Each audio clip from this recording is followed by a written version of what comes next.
Excellent. Hello everyone. As we discussed in the previous video, we are going to create a full stack cross-platform app development using Flutter, .NET Core Web API, and database SQL Express Edition. So in this process, so the first thing we are going to create um, backend API, okay, which will be containing create new user, fetch list of users, get user by id, and update the user and deleting the user. And we are going to have you know a, a brand new project setup using code first approach. And we are going to set up some database migration and seed some sample data. So then we are going to create the below API endpoints. So for that, um, now I will be showing the sample demo, how it the output going to look like, so that demo can be, so the same will be implemented in the entire course. So for that, I have a API, Flutter full stack web API is running. Okay, it's running in the port in the local host 44310. So these are the API endpoints which we are created on this particular project. So all these endpoints we are going to test it in the Postman API, Postman tool. Okay, so the first one will be we will be getting list of users available in the database. So here my database here, I have created a full stack with Flutter API. So I have a table app users. In that table, I have totally four records available. All these four records are written in this particular API with the success message and everything. So here I'm going to fetch this third user record. So I'm typing that third user ID, and I'm getting this third user record. So if I change anything, I will be getting the second one. If this particular user ID is not exist in our database, then it will return a false message, and showing the message user is not available with this particular ID. Okay, so in our case that there is no ID 20 is available, so that the API is returned this error message. So likewise, we are going to create a new user. So in this case, currently we have a user 4 and 6 is there. So now what I will do, I will create a new user under the name of test user 5. So I can see the status is true, and user created successfully. And I go to the database and see the user 5 has been created here with this date time. Okay, so what I will do, I'm going to update this particular user.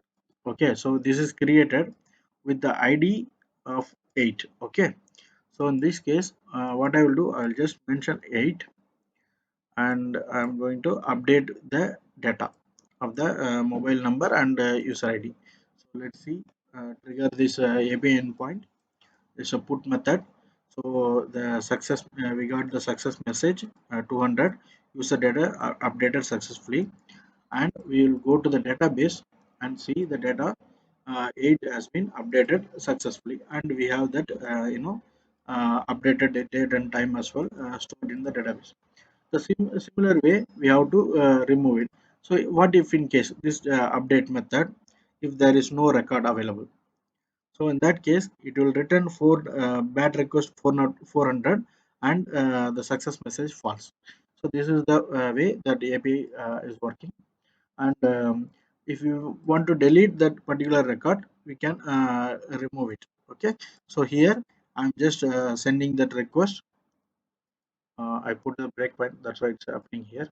So it's the user record deleted successfully, and we will go here in the database and see the record 8 will not be available. So for the best practice, we have to we have to follow the API standards. and data security. All these things we have to add it. So this is the thing. So this all these API endpoints we are going to create from the scratch. So please watch the video till end so that we can learn the code first approach, and then database migration, sample data seeding, and the API endpoint creations, and all the the core concept of creating, setting up a new .NET Core Web API project. So hope this video will be helpful for you. Thank you very much. Please continue watching the video. Thank you. Excellent. As I explained in previous video, so first we are going to create a backend web API using .NET Core. So in that we are going to create a project structure and a database migration, and we will seed some sample user data, and we are going to create 5 API endpoints to perform the basic operations of get, post, update, delete, all these methods. So let's continue. Let's go and create the project. So for that, what I do, I'm opening a Visual Studio 2019, and I'm going to create a new project. So in that, I'm going to select ASP.NET Core Web API, and in that, I'm going to select this Web API format, and I'm providing the uh, project name, full stack with Flutter. Flutter. Okay, so this is my uh, solution name, and I'm going to select a particular uh, folder. So here I'm going to use the .NET Core 5.0, and this is a Swagger API, which is by default it is there. So authentication currently I set to none. Okay, so that I'm creating a basic template. So it will create a uh, basic .NET Core Web API from the scratch. So so first what it will do, it will load all the dependencies which I already have installed, and the necessary packages it will install. So once the installation is complete, so we can see there is a weather forecast. So this is the sample API which we have right now. So in this API, what we are supposed to do, uh, first I'm going to create a new project. In that, um, I'm going to add a library. So .NET Core library, I'm getting the class library. So here, what I will do, I will take the same name, dot core. So this is the library for our project, where it will contains the models, view models, um, all other basic things like the structure, core part of that. And then the third one will be, I'm going to create another project, and that also is a class library,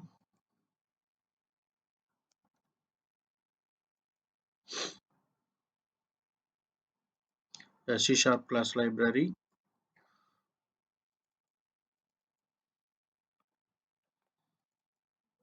I will mark it as a infrastructure.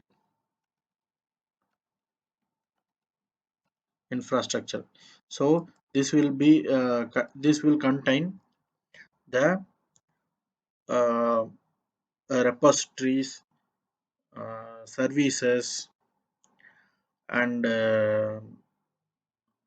application DB context. All these files will be resides inside that. Okay, so mainly this is for the repositories and application DB context.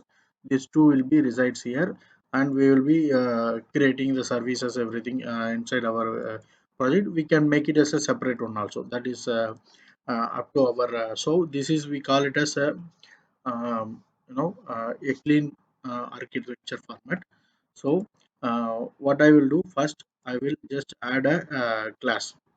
I'm going to add a new folder called models. So here for our case, we need to add a new class. Okay, so this class, it's like user, like app user. Okay, so app user is our class. So what I will do, I will make it as a public.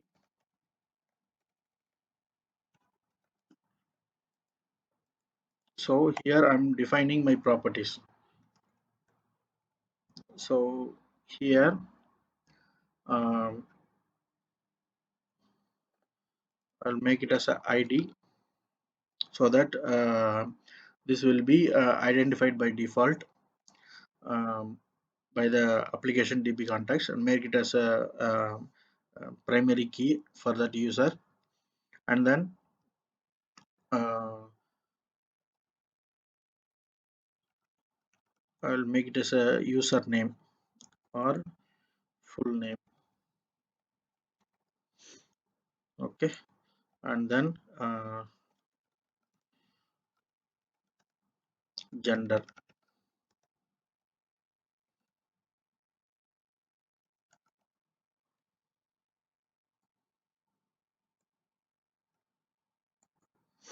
So maybe what we can do, we can have it up for now, make it simple. I'll make it as a mobile number. Okay, so this is the thing which we have. And then I'm going to add some auditable entities,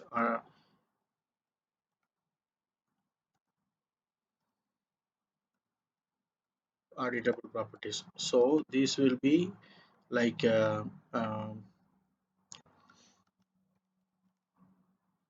date time, that can be like created date,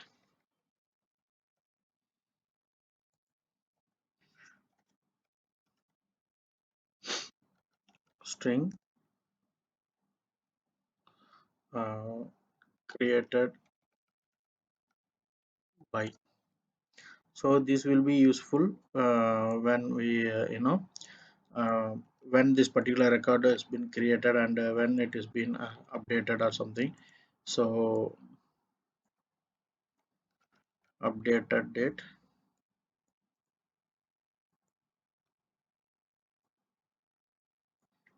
updated by. So these are the so this can be null, or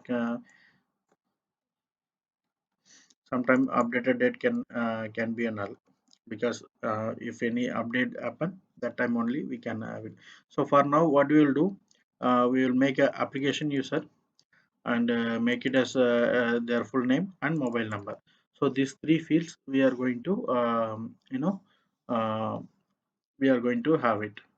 Okay, so this is our basic model. So I'm saving this one. And what I will do, I here I'm going to create a view model. So for that, what I will do, I will create view model. So what it will does, it will when API needs to return for different types. So app user VM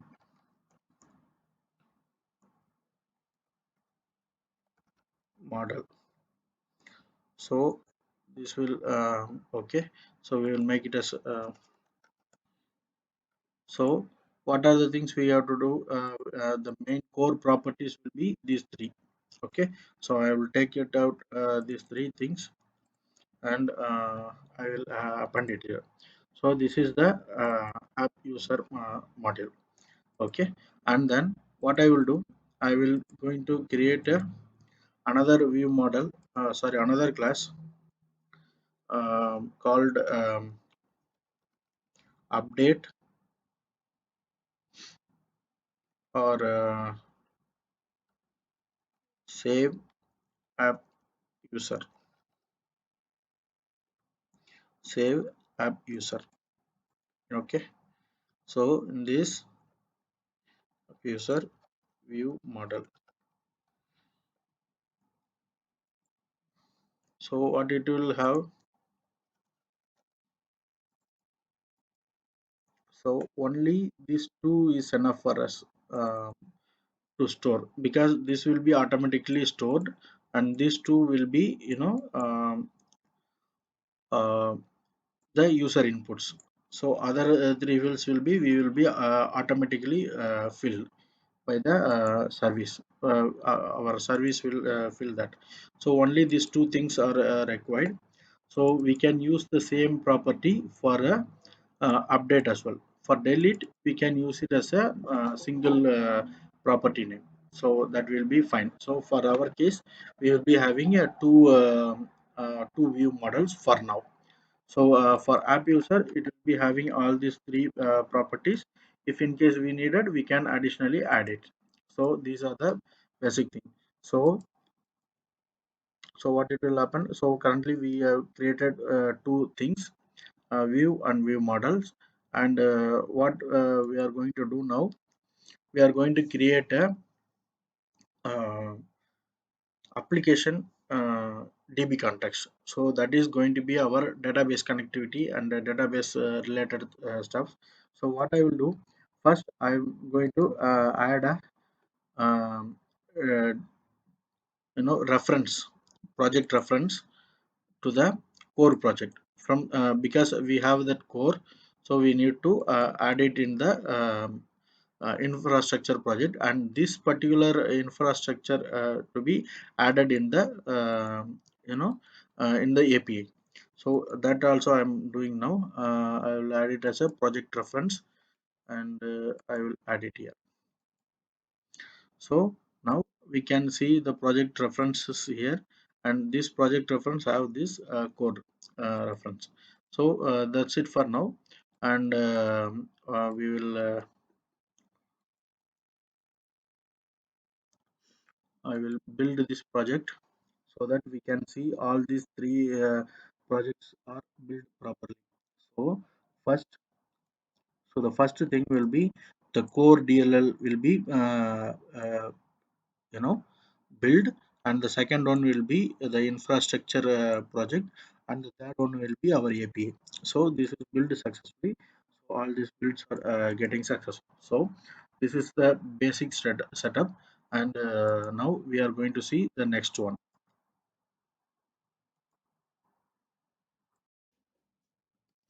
Okay, so now we are going to create a we are going to set up the infrastructure project. So for that, what I will do, first I will create a new uh, folder inside the core project saying interfaces. So here what I will do, I will going to create interface. So there are uh, we are going to make repository with unit of work pattern. So for that, what we supposed to create, um, uh, I unit of work, unit of work. So this is the interface. So we we make it as a public, otherwise it cannot be accessible to with other we cannot expose this one to the public. So here we we need to uh, use the model and application DB context, everything, bind it in one unit of work, and we will be using this unit of work in the API. Okay, so on the next one I'm going to create another interface for repositories. So it is going to be the generic repository where it will contain all the basic operations like add, edit, delete, all this. So I will make it as a generic repository, generic repository. Okay, so for this one also I will make it as a public I generic repository. So here I'm going to add the basic one. For that, what I have done, I have already made some samples to so here I take all this. uh, I'll make it as, so I'm just referring this thing. So so what are the things we are going to have is like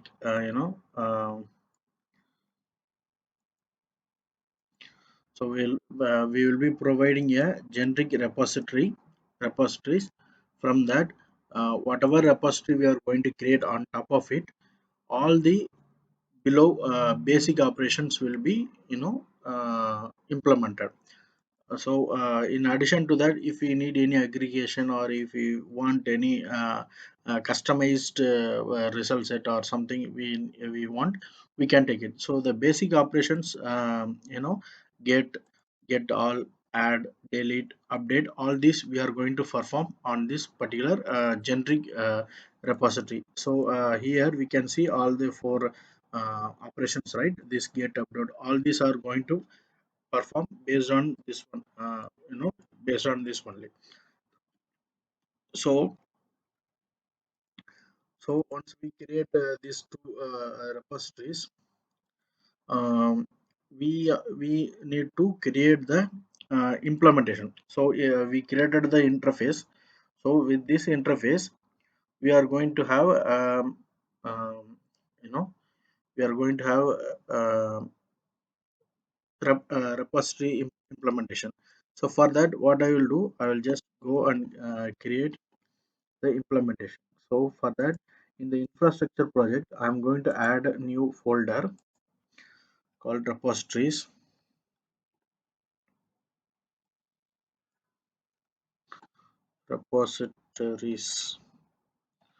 Okay, so inside that I'm going to add a class where this generic repository implementation. Okay, so I will make it as a public, and then I'm going to have a I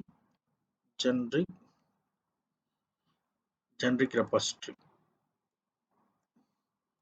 So this is going to implement all this all this method. So what I will do, I will just make that using so that it will be, you know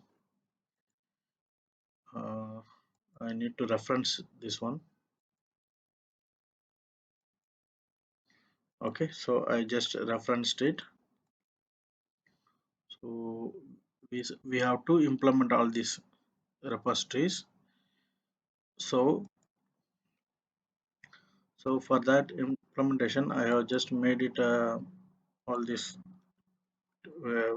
predefined stuffs.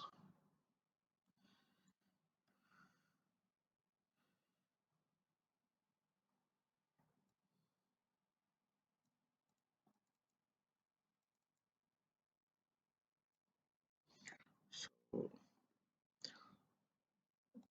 okay, so these are the basic stuffs which we supposed to have.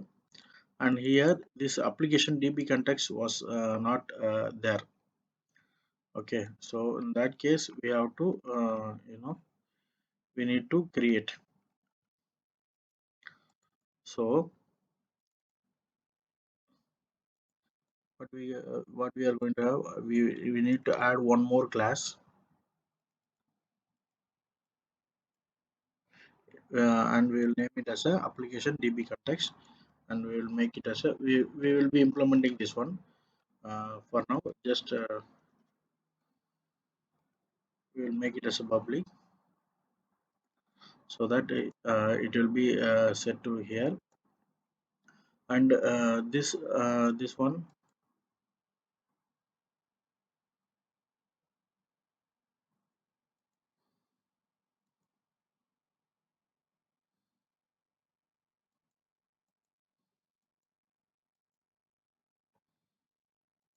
so now we set it out.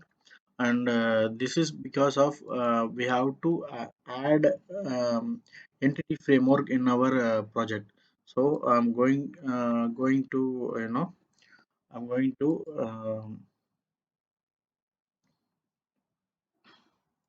NuGet package. So from here I'm just adding the Microsoft entity framework. So I'm selecting the latest one and I'm installing it. And then after installing the entity framework, it will be installed all the necessary things. And once I installed everything, I will be installing entity framework core.sql server. So I will be installing one more package, SQL server, because I'm going to use the SQL database. So for that, I'm just installing this one. So it will take a little while. So all these dependencies are getting you know uh, installed. So once it is installed, we need to set the uh,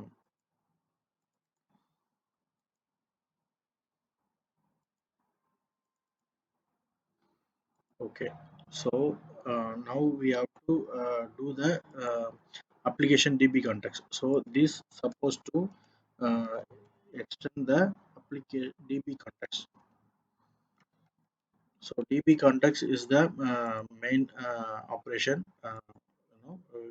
from entity framework. So this we supposed to uh, we have to create a constructor for this application DB context. Um, for this uh, DB context options. So in this it will be a uh, options. So DB context options, and we have to base.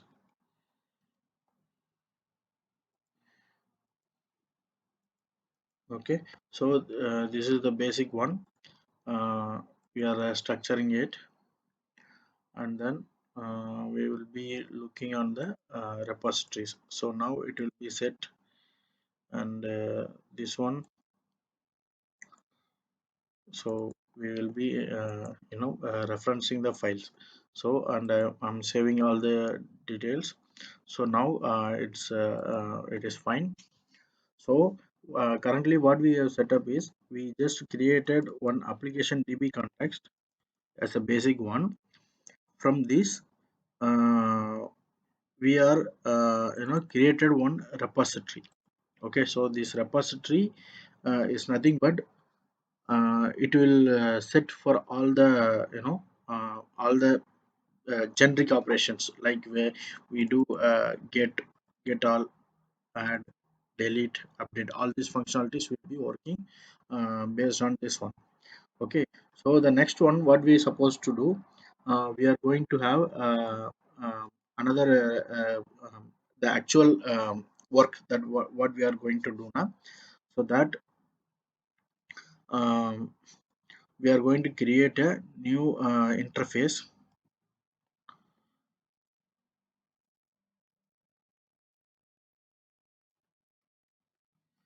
App user app user uh, repository. repository.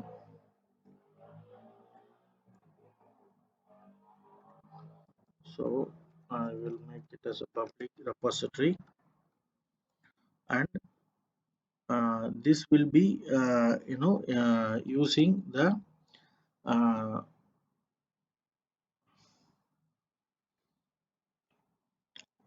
okay. So basically, these are the basic operations, and here also we will be having the basic operations, so that we supposed to create.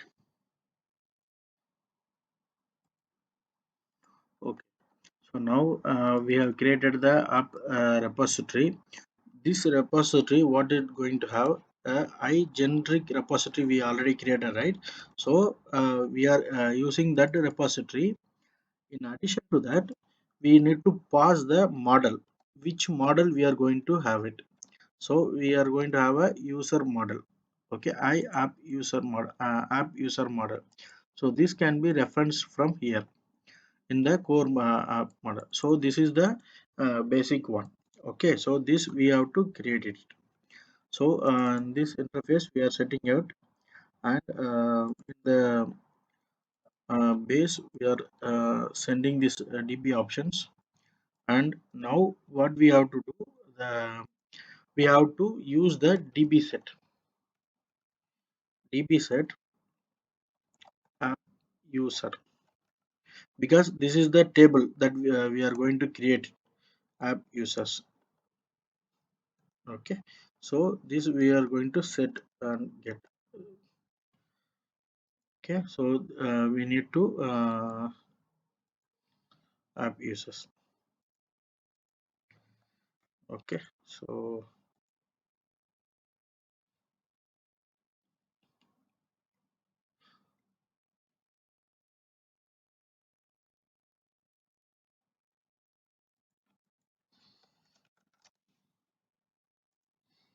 okay, so I set it as a public so that it can be accessible by the application db context and uh, other operations.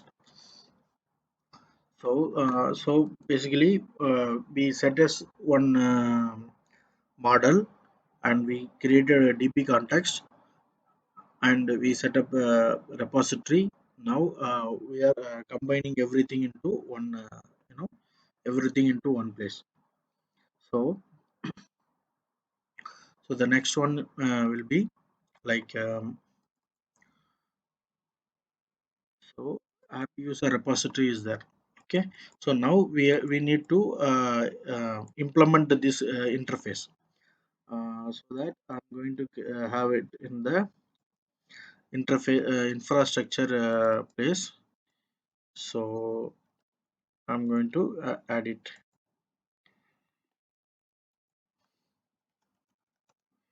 public, and this is going to have a I app user interface. Okay, so now,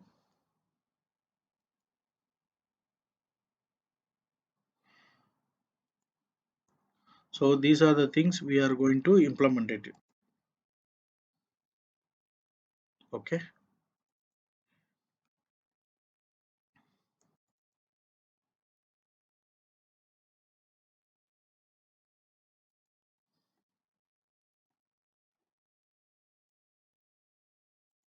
okay, actually this implementation we have to override. Okay, so for that what I will do, I will just remove all this one. And what I will do, we already created one generic repository, right? That repository we have to use it here, uh, and we have to supply the uh, db model. So now what it will do, it will contain all the overrides, right? So what I need to do, I need to create a constructor which will be having the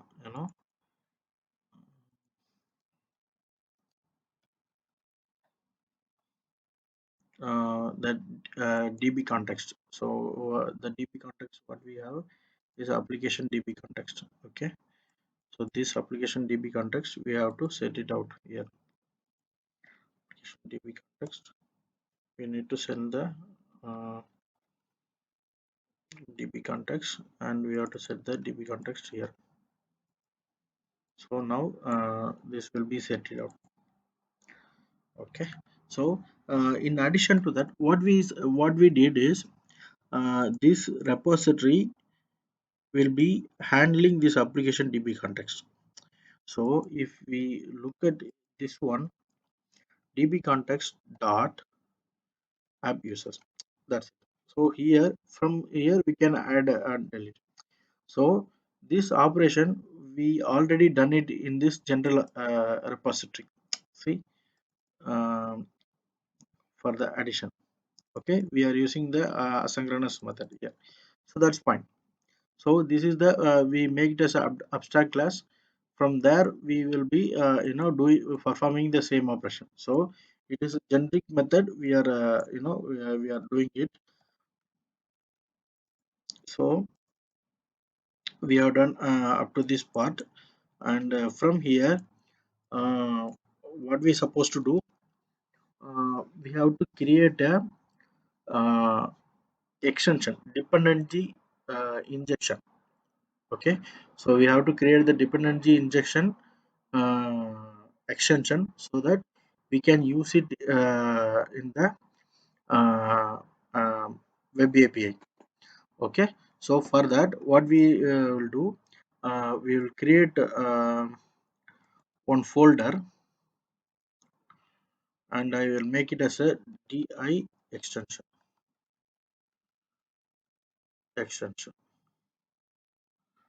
Okay, so sorry,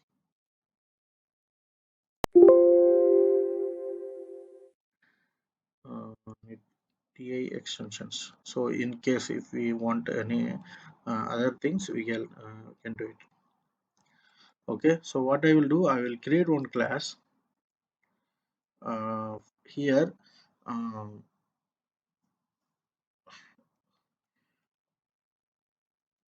add db,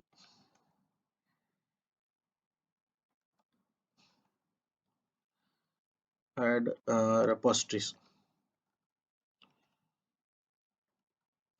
add repositories. So I will make it this name. Okay, so public static, I'll make this class as a static. Okay, so what it will do, we have to create the uh, we have to create the extension. Okay, so what I will do, instead of add repositories, uh, what I will make, okay, here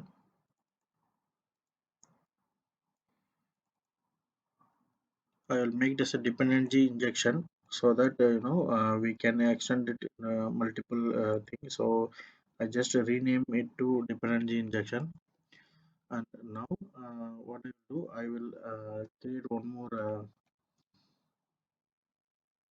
uh, public static, uh, uh, create, add repositories,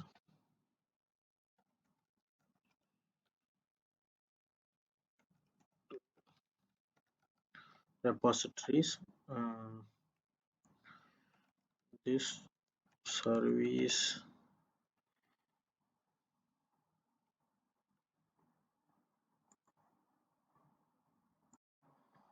here we need to have a service collection.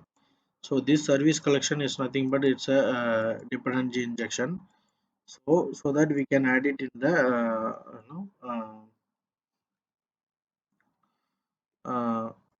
we can add it in the startup class. So uh, I'm using the same services dot add scope. I'm taking a scoped one. So here, what I need to do, I need to add the uh, I app uh, app user repository app user repository, so that this is the class and this is the implementation. So these two we need to give a reference, this one, and then we have to return services. Okay, so we can add it another repositories. If we are going to create more than one repositories, we can add it here, so it will be a generic one. So this is the basic one. And next, what we need to do, we have to create, now we created the repositories, um, dependencies, everything we are added. So this dependency injection we can add it in the startup file. Okay, so here we will be having this service configuration, right? So here we have a controller and everything. So what I will do, I will go and add the services dot uh, add repositories. So for this one, first I need to add where is that, sorry, add repositories. So I will make, so this can be, used with the dependency injection. So like this, we can use it. So we are referring that files. So the next step will be, we have to you know create the unit of work. So for now we created a repositories. The next step will be the unit of work. So here we created the basic unit of work without any implementation. We have it. So now we are going to implement this unit of work. So what for this, what we are going to do, um, this is something I disposable, so that it can be disposed anytime. uh, so in this particular unit of work, we have to supply the repositories, we have to bind the repositories. Okay, okay. So from here, um, I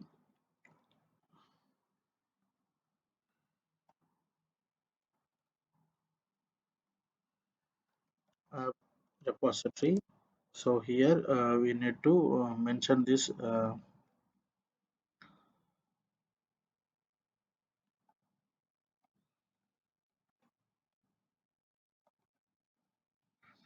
app user repository.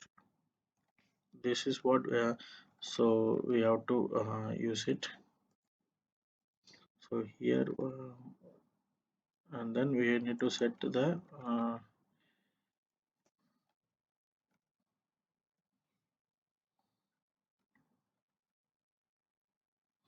we can get accessor,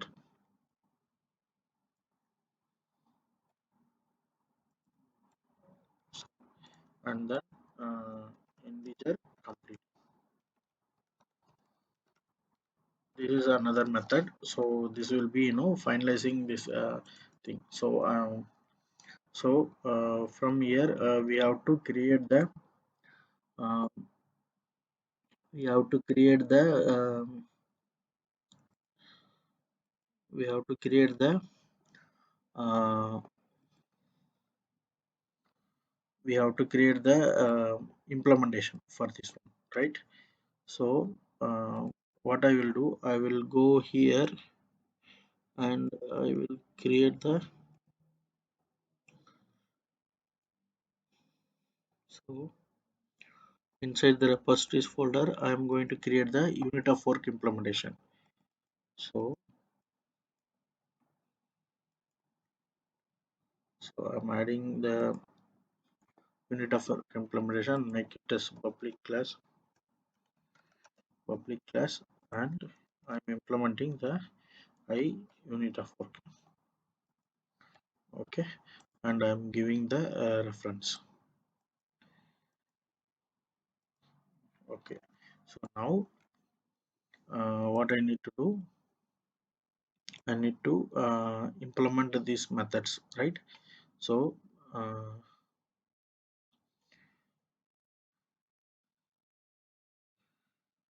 so so these are the methods we must we need to do it. So before that, what I will do, I will create one constructor, unit of work. So um, mm, make a application db context. This is a private db context. Okay, so the same, what I will do, I will get it from the application db context. Okay, and I will assign this one to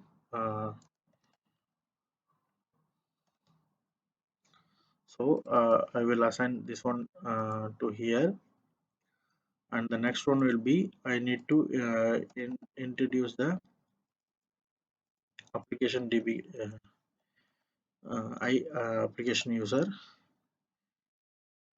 repository. Okay, so for this one also,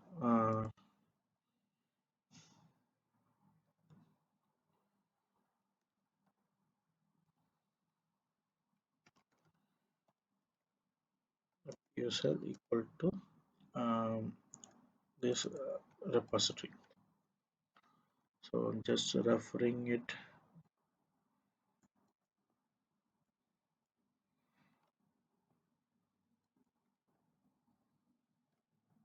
to set a get method. That's it.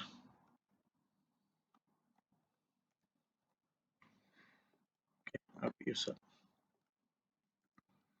make it as a app users so that it will be a generic one. So to app users. Okay, so this will be fine. I store everything, and maybe I can remove it. So I will be assigning this thing. Okay, so for now it is okay,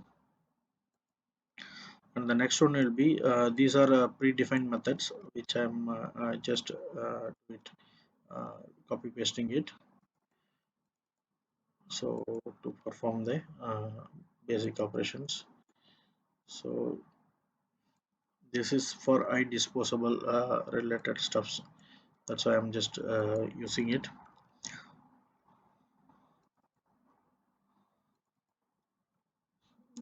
These are important for if any unprocessed uh, unprocessed transaction is there in the database db communication, that time these are will be helpful to dispose, it will help for the clearing the memories.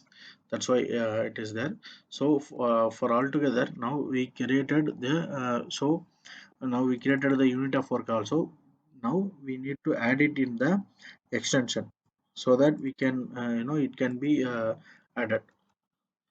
Services dot add transient or add scope.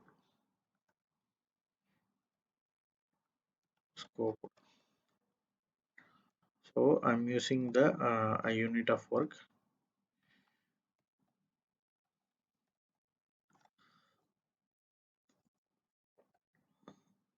So I'm just adding the reference.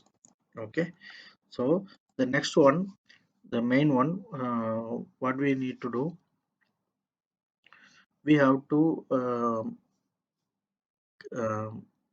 add the database connection, right? So that we need to do it now.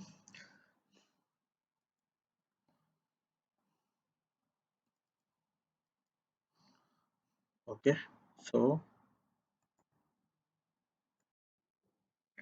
okay, now we need to create a database, uh, data seeder to the for some test data.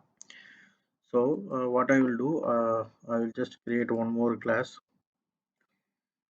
called db initializer. So this one, first we will go to interfaces, and in that interface I'm going to add a new interface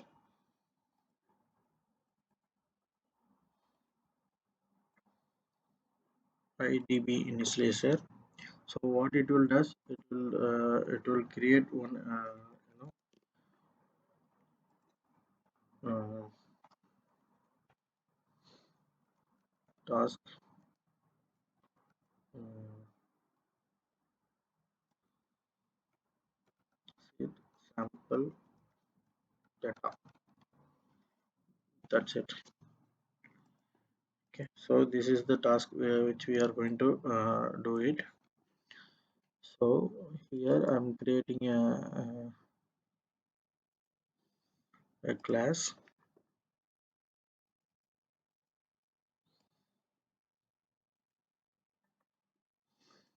In that I make this a public,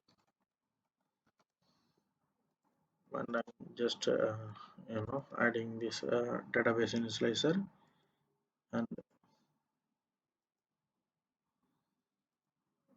and I'm implementing the task. Okay, so here for this database initializer,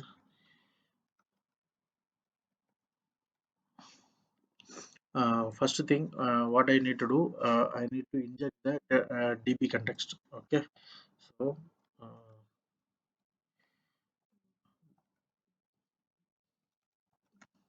private um,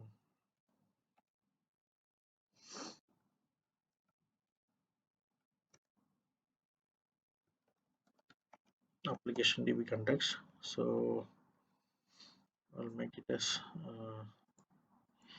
private variable, and I'm getting it from here. Okay, so using db context equal to db context. So in the sample data,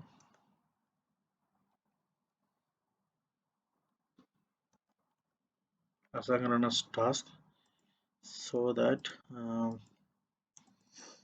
first thing, when this sample data is getting initiated, I need to check the database is already created or not. This is the very first step we have to do it. And here ensure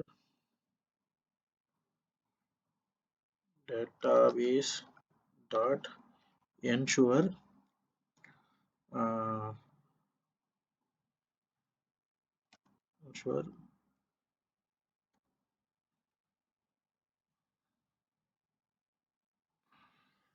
created as a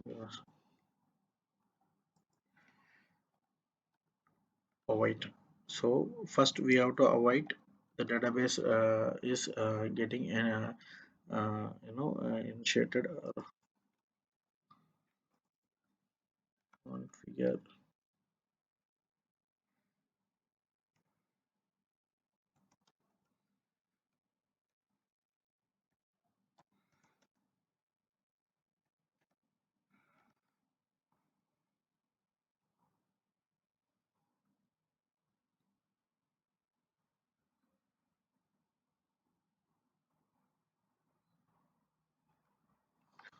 Okay, so database creation, it is checking.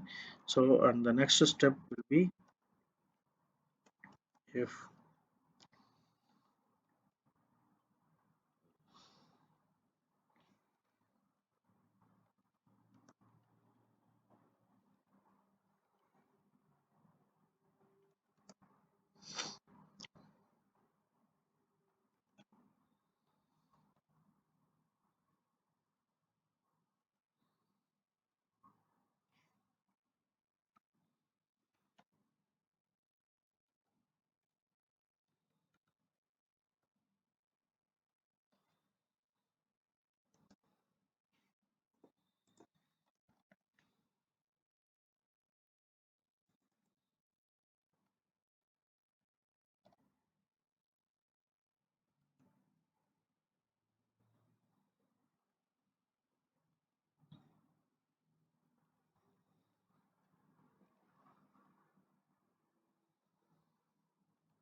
if we have any date, we have any the app record is available, then only we are going to see the data. So for that, what I will do, I will just create a app, uh, uh, user test user one, new app user uh,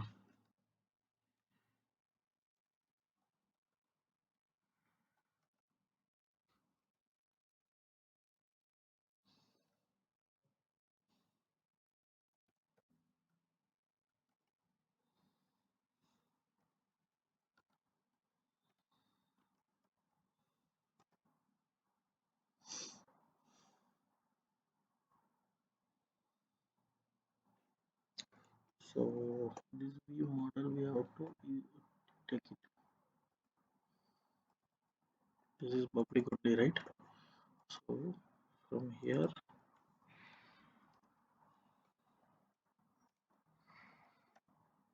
so this we need to add it,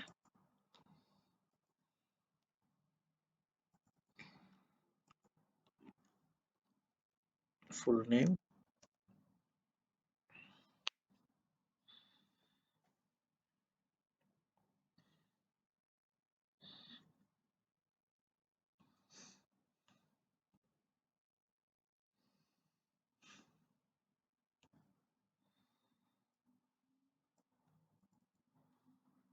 I'm directly using this model. Later we will be using this one,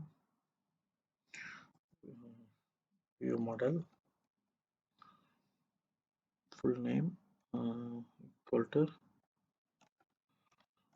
user one, and mobile number will be mm,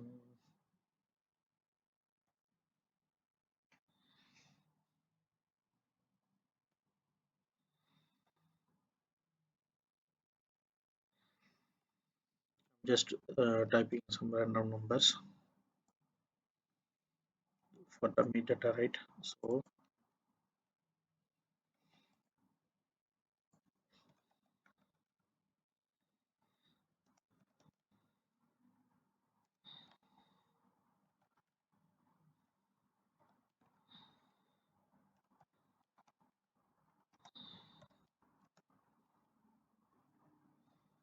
created by uh,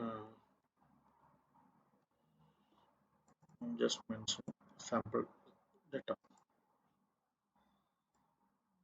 Okay, so I'm creating a second user user 2.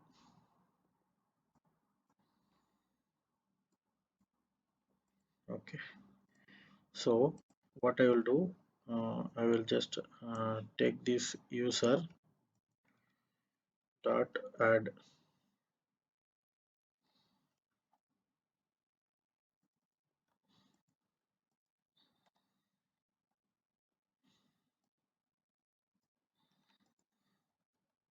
and then test user 2 and db context dot save changes.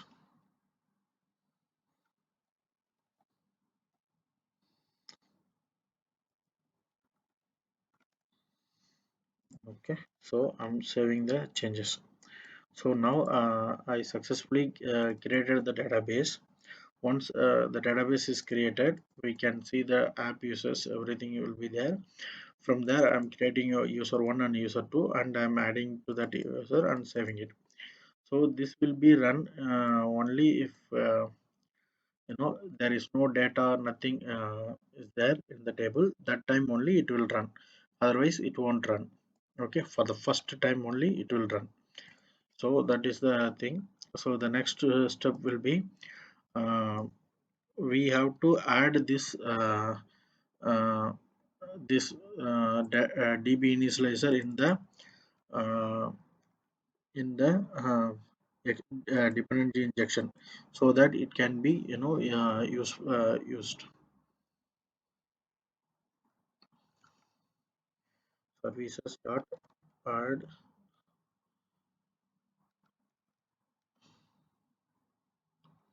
scope. Here I'm using it.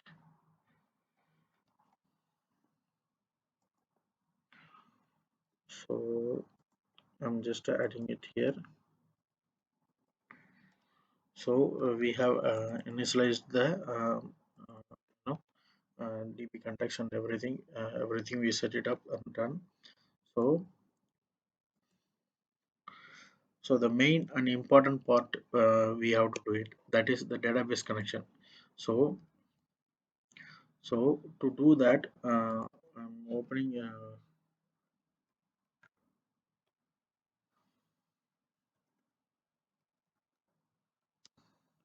SQL Server Management Studio.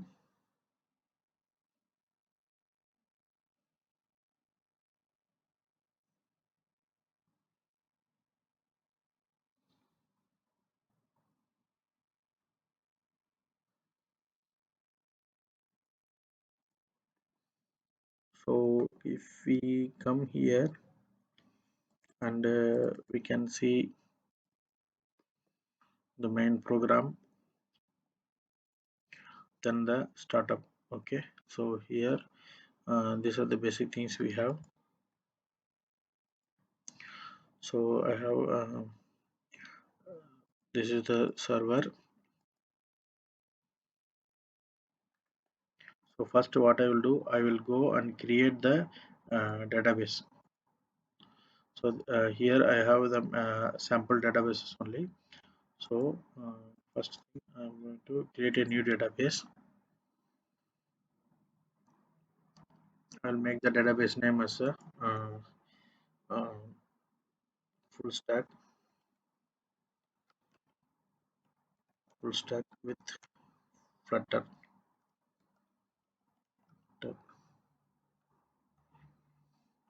Okay, so this is the database that I'm going to create now, and this is the connection property. We can take it, that will come later. So first I will create the database. So I have created the sample database, created the database. So now I need to take the connection string. So this is the server name I'm having. So I will make it as a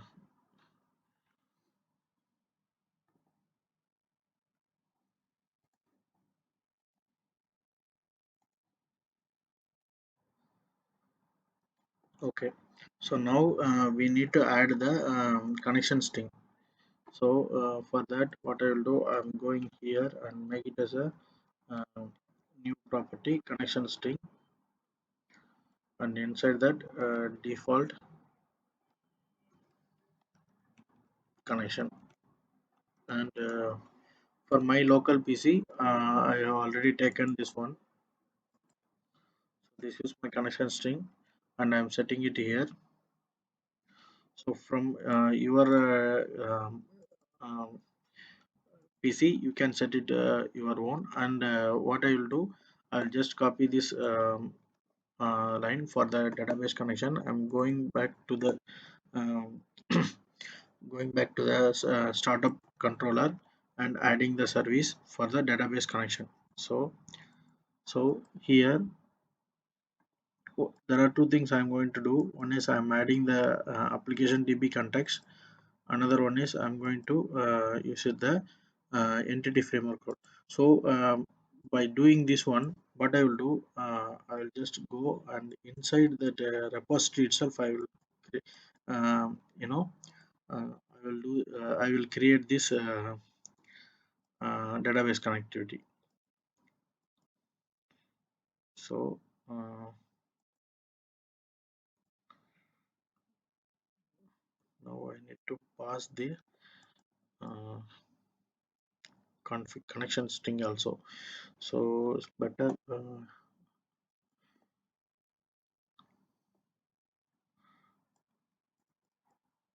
I can pass this one so that I can take it from there. I can take it the I configuration, right? So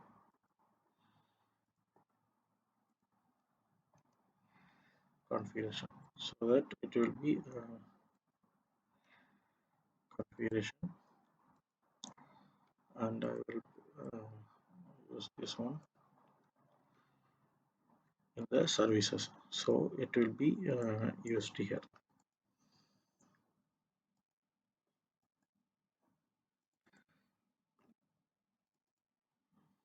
So it will be adding it. So I'll put the breakpointer here so that we can we can check and do the, if any error is coming, we can identify it. So services,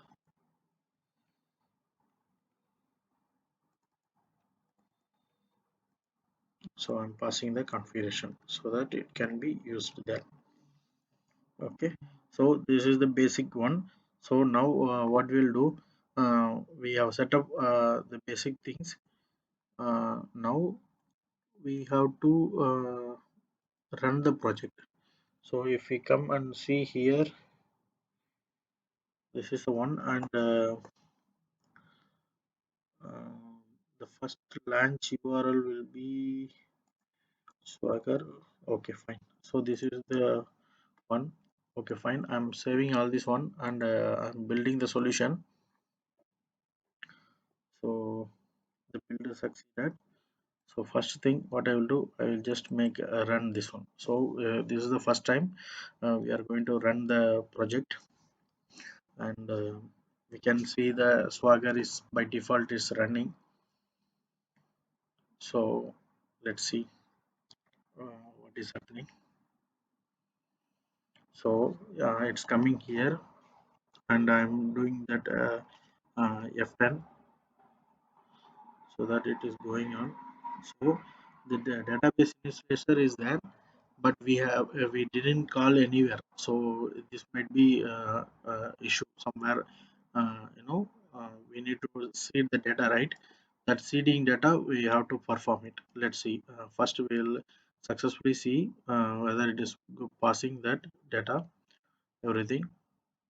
Okay, so we are able to run the project. We are able to run the project without any issues, and we can see the database.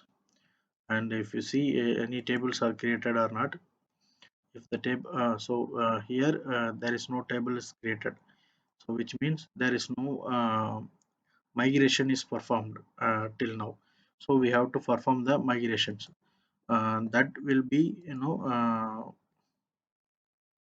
so the database is not created, so we have to create the database. Let's see uh,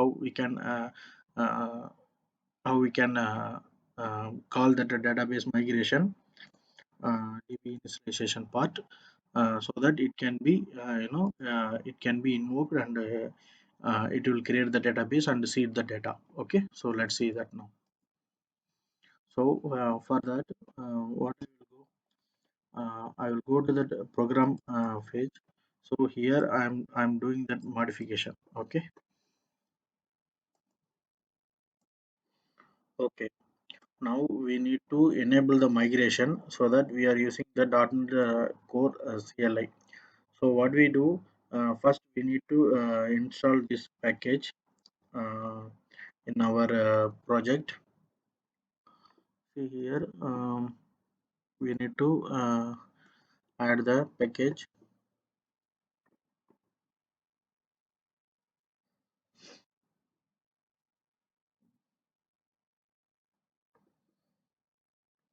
Okay, .NET Core Entity Framework design. So the package is got installed now. So the next thing will be, now we need to open the uh, package manager. Go to the tools and package manager, and we take the package manager console. So from here we can do it from here or in the console, so both place we can do it. So the first thing is, we need to see whether the .NET entity framework is installed or not. So for that, .NET EF, so it will tell us the thing. So could not execute because the command is not found. Okay, fine. .NET sure.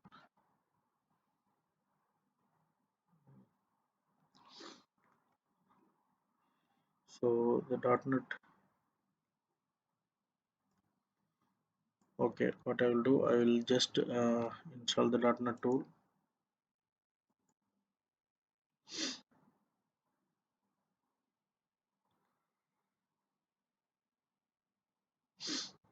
So now I have installed the .NET EF. It got successfully installed, and then okay. So now I will test this one, .NET EF, and this entity framework is got successfully is there. So entity command line tool will be there. So why I am using command line tool is, so it will be it will work for all the platforms. That's why I'm using the command line tool. So the next thing will be, we need to add the first migration. So so the first one will be, uh, we have to first we have to add the migration, so that uh, .NET EF, this is the command, .NET EF migration add initial create. So what it will do, it will create a new migration folder uh, from that. Okay, dir. So the first thing what we need to do is, we have to see it in the project, inside the project. Okay, so this is our project, so we need to go inside the project, Flutter full stack. So I'm seeing that, okay, so from here, so this CS project file should be there so that it will run. So now I will run that initial create. So it will create a new folder called migrations. uh, from there we can see the migrated files. Okay, so build got started and the build get succeeded. So the migration is done.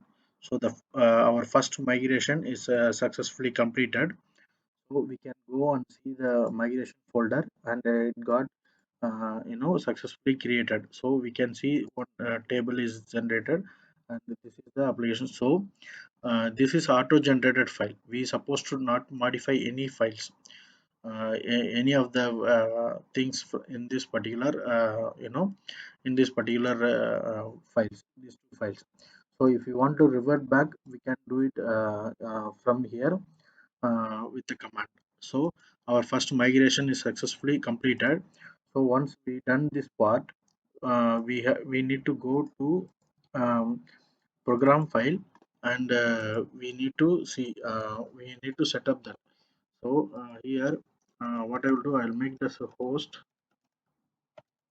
because we are creating the host file, and host file we need to run it. So from here, when the main program is getting started, that time we need to inject the migration and the sample data. So once it is created, from second time onwards, we will not do any operation on that. So for that, we will be having I explained this one in the previous video as well. Here I'm going to add it, that part. Okay, so from here we need to seed the database, seed the data into the database.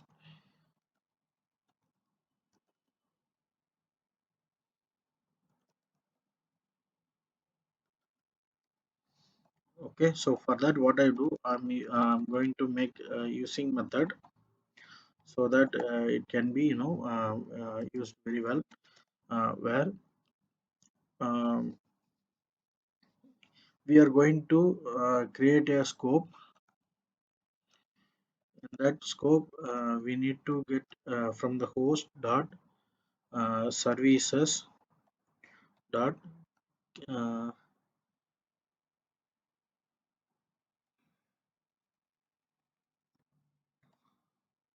service get service. Okay, so from this scope, we need to create our service equal to uh, scope dot service provider.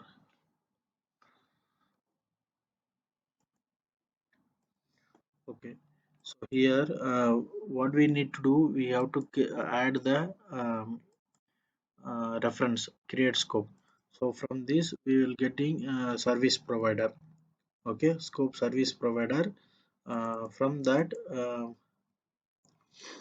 we need to use the service to get the required service. So the required service will be I database, uh,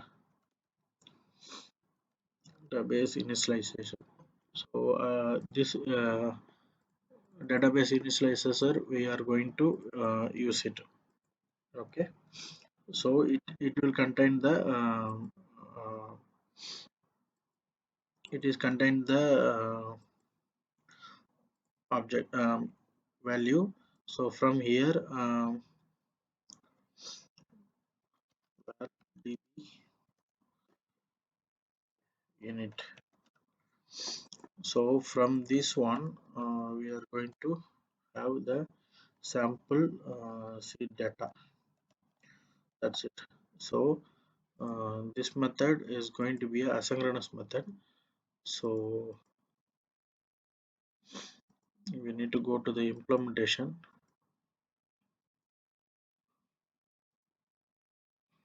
So this is asynchronous method. Yes. So from here we'll make it as a await.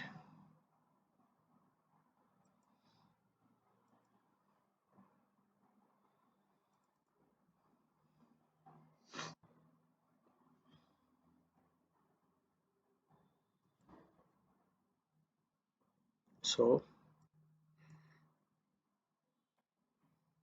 now, so basically, we are initializing the data now.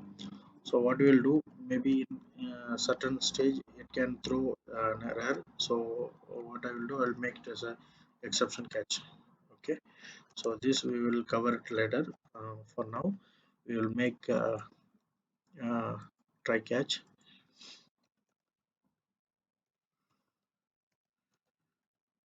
exception dot message. So just log that message. So that's it. Okay, now I will run this program. Mm, let's see.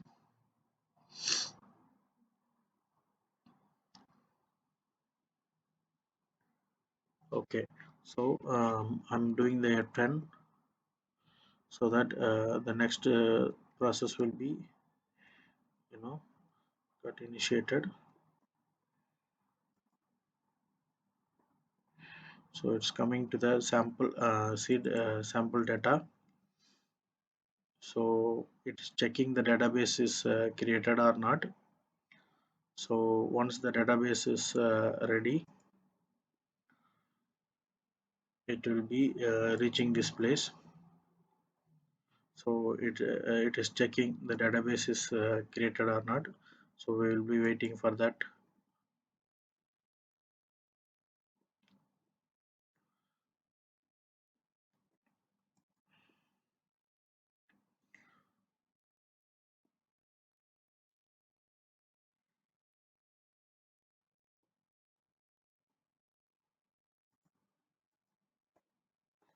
So let us come here and see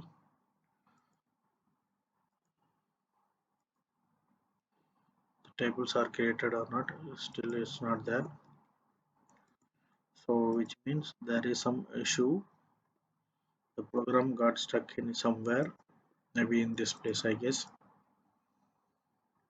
So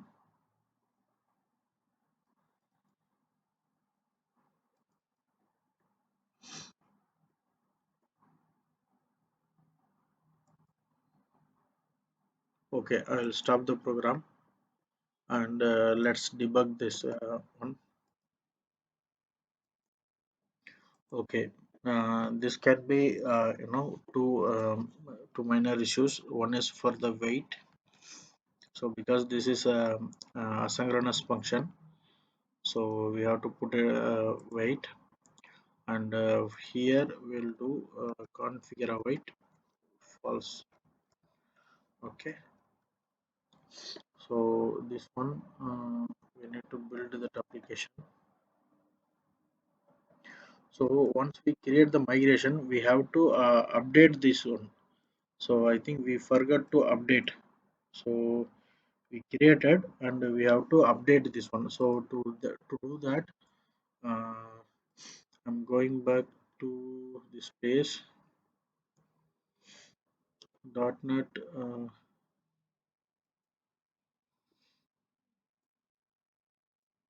.NET EF create. We have one .NET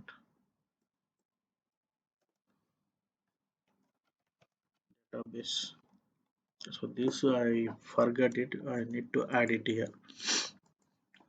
Okay, let's see what is the command for that. Okay, .NET EF database update. So from here, uh, I will do that update. So the .NET database getting updated. So now the expected output for this one is supposed to be that tables are created. So it is get done now. We will go here and refresh the database, and we will see this database tables success. See, we have a migration history table and the users table, user data table. So now we enabled this one. So let me select star from app users. So I'm doing that. So there is no data, but the properties are got created. So what we will do, we will go here and we will run this project again, and we will see now. So project got started. I will do F10 now. So I'm just giving the reference, and I'm seeing the database connection connectivity. Okay, so command line. Okay, connection string, everything is there. So database, we it will be connected. Okay, so it got successfully created, and then next one will be our service provider, and a database initializer got successfully initiated, and we have a and here I'm seeing that whether the database is there. Yes, the database is there, and there is no data in the app users table. So I'm going to add two new users, and I'm going to save these changes. Yes, it is got saved, and the application is successfully run now. So let's come here in the database and see. Yes, see our database one, test user one, two are got saved successfully in the database. So currently we are going in the correct way. So the database is got created and is connected. Database migration, everything is done. So the next stage will be we have to use the service, and we have to get the output from this API. Okay, so um, what we do now, uh, we will go and create the service and the API endpoint. These two we are going to create it now. Okay, so we successfully come to this part, and what I will do here, for the smaller project, I am managing services inside. For the bigger projects and large scale microservice related things, we can create a separate project for the services. Then we can use it. So for now, I'm going to have it in this small folder, services. Okay. From here, what I will do, I'm going to create a new class. That class is nothing but for a user service. User service. Okay. So this is a public service. So in this service, um, first thing, I'm going to create an interface, then the service. Okay. So from our case, all the interfaces, everything will be managed here, right? So in this particular thing, either we can create it inside this one, or we can do it from here itself. So what I will do, I'm going to do it from here, this part, in the project itself, the new item, interface,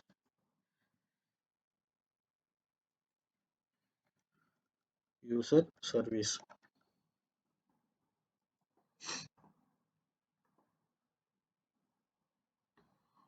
Okay,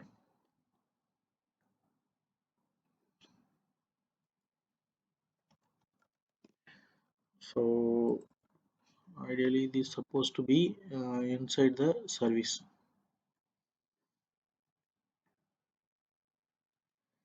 We can put it one more folder here for the interface. Okay, and we will make it inside this one.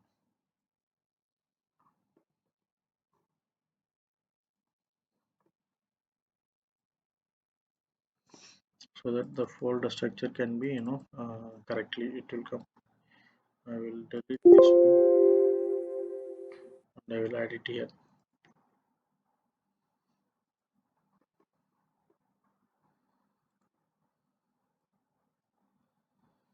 I user service and make it as a public. Okay, so here I will create my service implementation. So what are the things I'm going to have in our reference? We will be having uh, a new user, we store, and fetch user, and um, update and remove. Okay, so from here, first we will do like first part. What we need to do, we are going to use the uh, service. So first thing, uh, task um,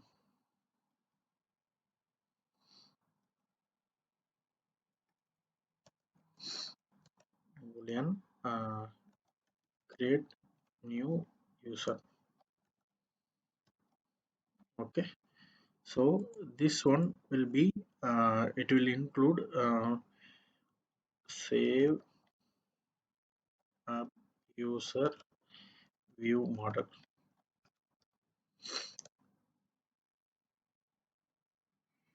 User view model. So this is the first method we are going to create. Okay, the view model.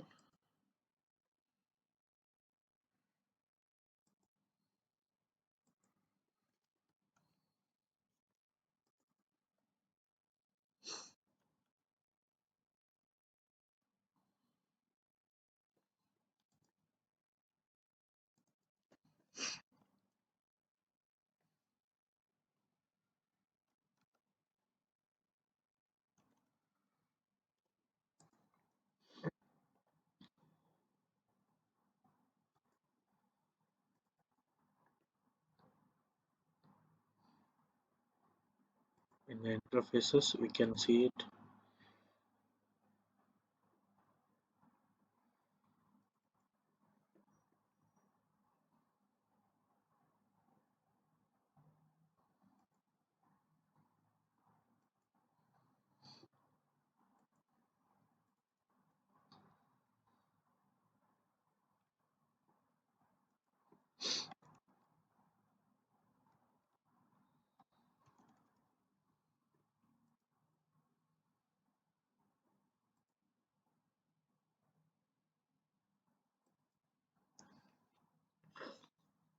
This is task,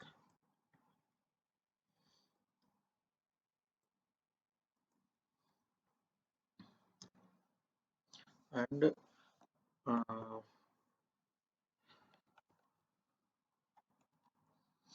task of create uh, get all users. So the users will be app user model. Okay, so it can be a list. So it can be a list of users, right? So get all users, and then uh,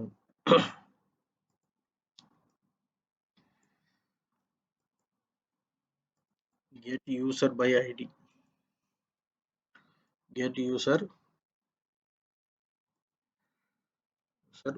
by id, and we need to pass the id, user id, we have to pass it. Okay, and then the next one will be update. So we are going to use that is updated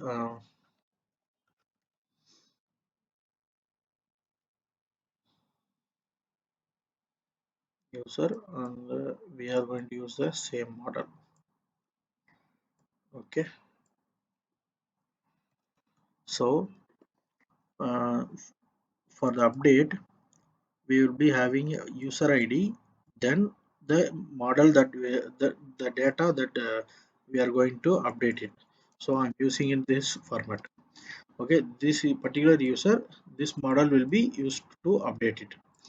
Okay, this one will be there, and for delete we can directly mention the user id, uh, delete user.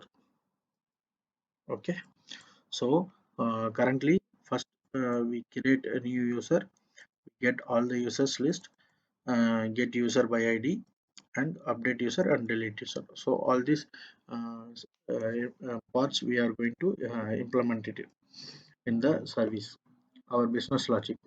So this is going to be our business logic where we can put all our conditions, everything we can implement it.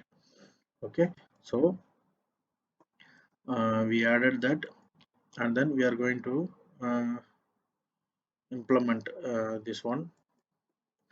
So okay, so basically I created all the thing.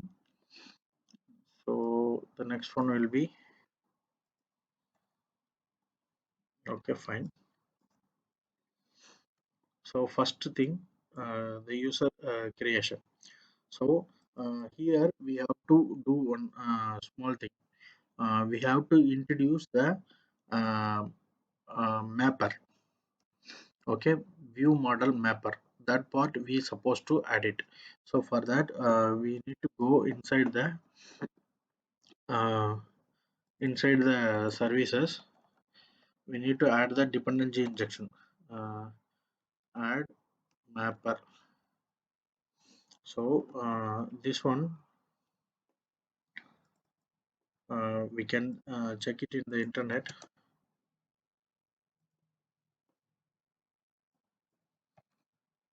There are a lot of changes in this one. So how do we need to set it out? So that um,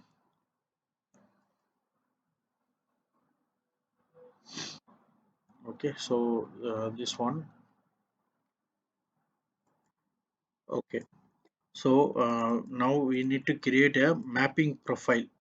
So mapping profile will be used for map between the uh, uh, user model and user view model. Okay. So for that, first thing what we supposed to do, uh, we need to install the dependency. Uh, we have to install the NuGet package, automapper NuGet package. I'm going to install it here, manage this one, and this automapper extension that I'm going to install it now. Okay, so I'm installing this one. So this will install the automapper. So once the automapper is got installed, uh, in the startup file we have to add it. Services dot add auto mapper. So here there is one small trick which automatically bind all these values in the entire application. Okay, so whatever the thing will be there, so it will be auto map. So this is the basic thing. So we set the type of class, and it will work for globally. So the next thing is we need to add a mapper profile. So that is required uh, for our program. So what I will do, I will just add a folder and mention this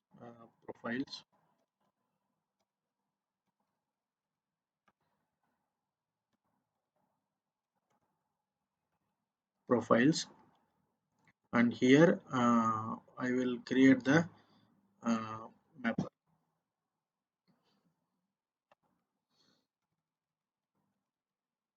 mapping profile profiles. So this is the class that I'm going to have, and this one is going to uh, implement your profiles. Okay, this profile is nothing but the automapper profile. Okay, so this will be helpful for uh,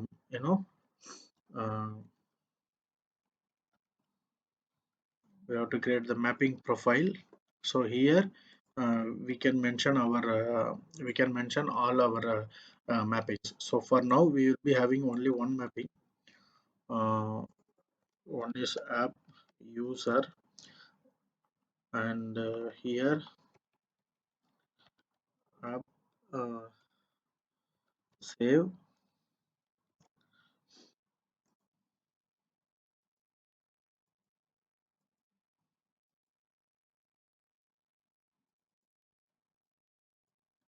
Sir, view model. Okay,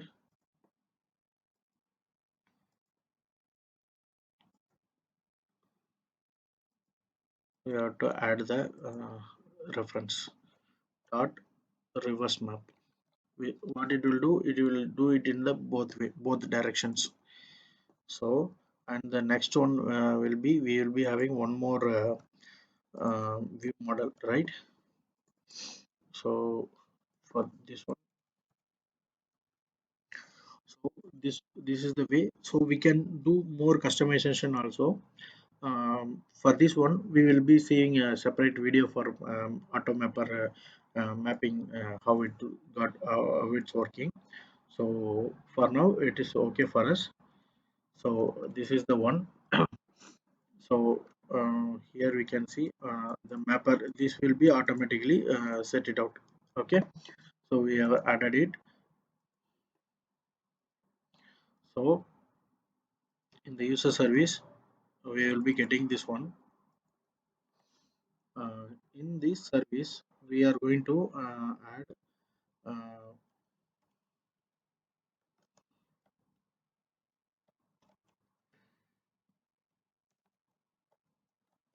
of work,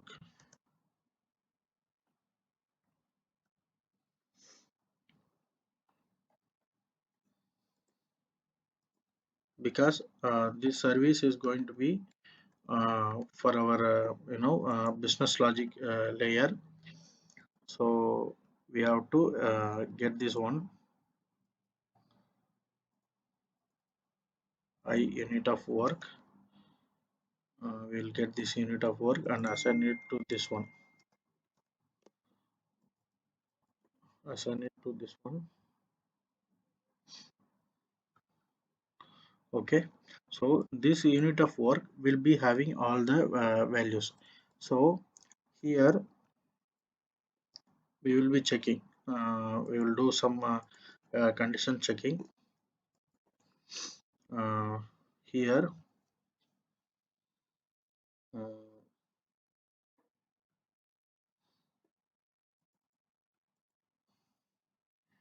first we'll see if not equal to null, which means we must have some data. We can do more validations uh, on top of this one. Okay, so first thing what I will do, unit of work dot app users dot add,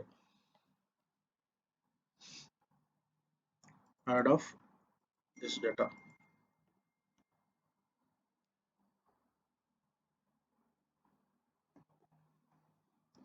Okay, so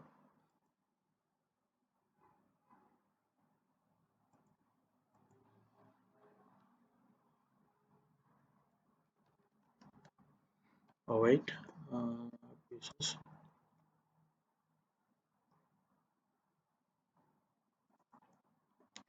So now we need to convert this one, right? Mm,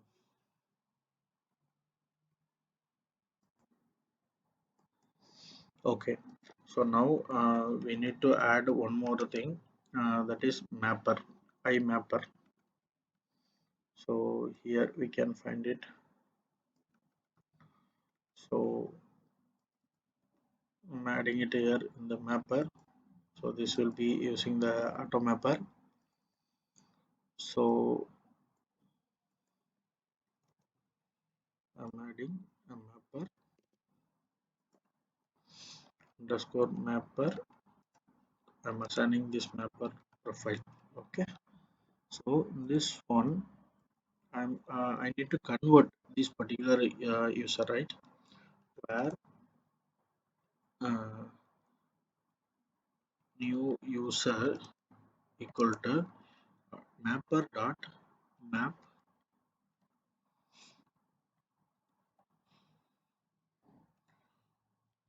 hub user.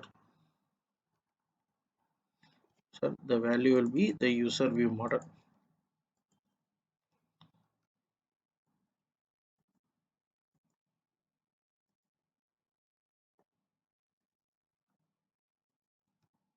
Okay. So now it will set fine.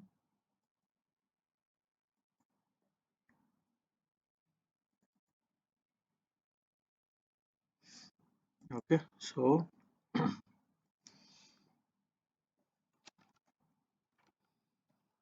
I store the result.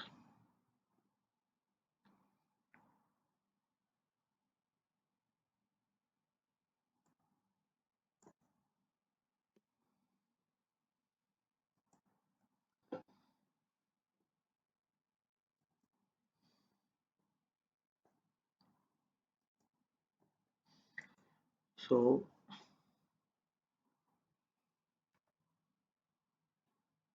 return false.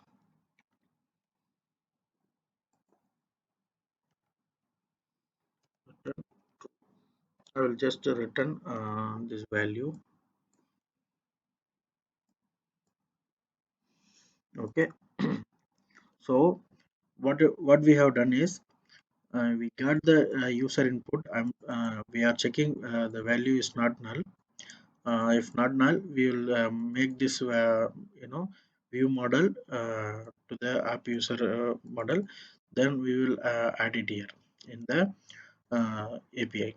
Okay, in the service.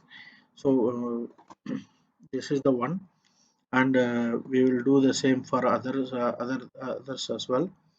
So here make it as asynchronous method, and we'll remove this one, and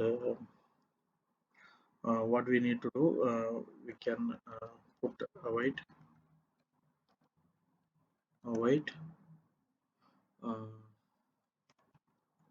the fork dot users dot get all. Okay, so dot to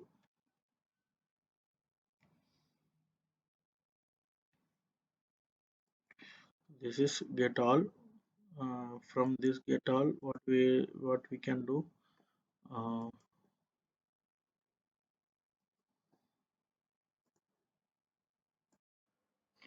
okay. So now we need to get list of users. So first thing, we will collect all the users list. uh, User list. Okay, so now we need to remap this one. So to do that, we have to map app user view model, and this is going to be a list view. So this is the list view, and we are getting this list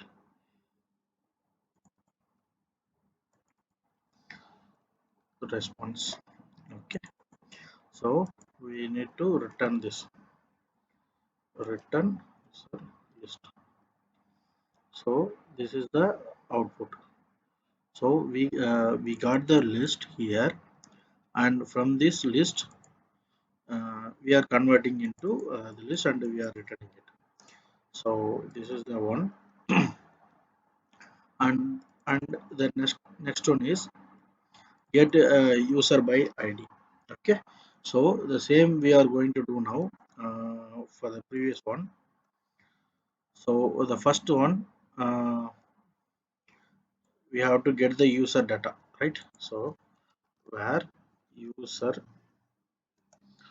equal to await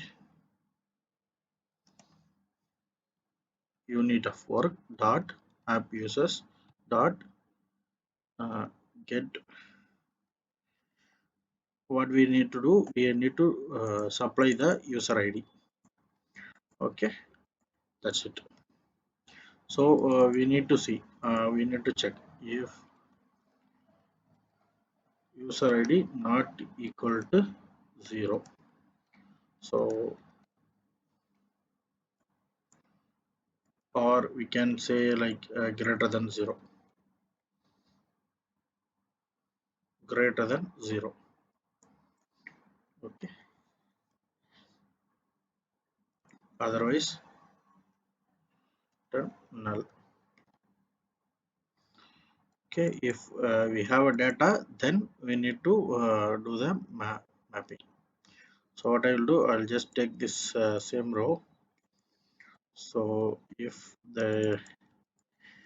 user not equal to null, so there can be a chance of returning a null value. So that we are taking that one and we are adding it here. uh, Get, okay, app user, and this app user we need to we will be returning this one as a user,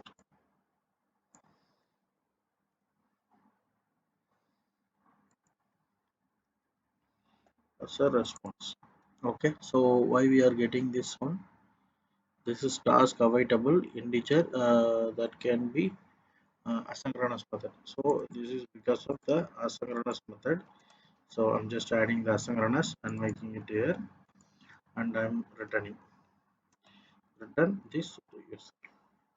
Okay, so simply we created this one. So we created this one, and the next one is we are going to have the update. Okay, so the similar way, what I will do, I'll just copy all this and I'll put it here. So first point, I need to check whether the user is there or not, right? Then only I can delete that. So what I will do, first I will check whether the user is available or not. If user is there, then I'm going to update this one. So so uh, if user is there, okay, so in that case I need to update this record, right? So to do that, what I will do, I will take this one and app users dot update the same record. So before that, what I need to do, I have to do the same operation here, this one. Okay, I need to uh, update user. Okay, so I will get the record, and I am parsing the map values, and I'm putting the values to that. Okay, so now it will get update. So that is the one. So once it is got updated,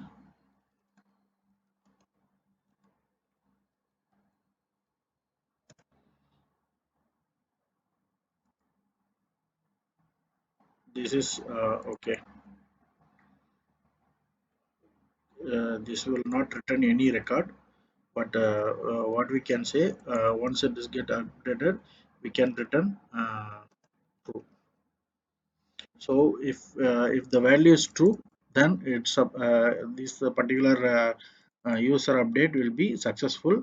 Otherwise, if not, we will return a false message. Okay, so this is the one. So the same operation we are going to perform it for the delete user as well. So what I do, I'll just take this value, and for this delete, so I'll make it as asynchronous method.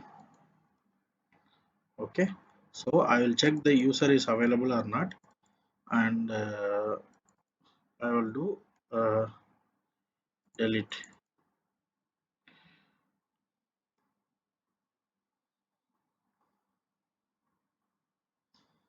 So I have this user, and I am passing this user directly because I already get the record, right?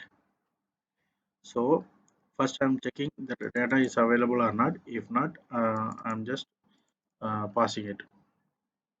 Okay, so if it is false, then we can mention that user is not exist or something. That error we will be handling it in the API side, or we can add it here as well. So this is up to our you know our creativity and our extensibility. So these are the basic things we have tried it. Mm, okay, so the next major thing that we are going to do now, we are going to create a user controller. So now only we are coming here to do the controller part. Okay, so here all this API and endpoint will be there. So now I'm going to add a new API. I'm going to add a API controller. Okay, so this is the I'm going to add a empty controller,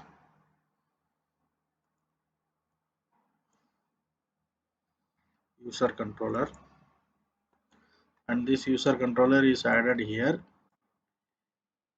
So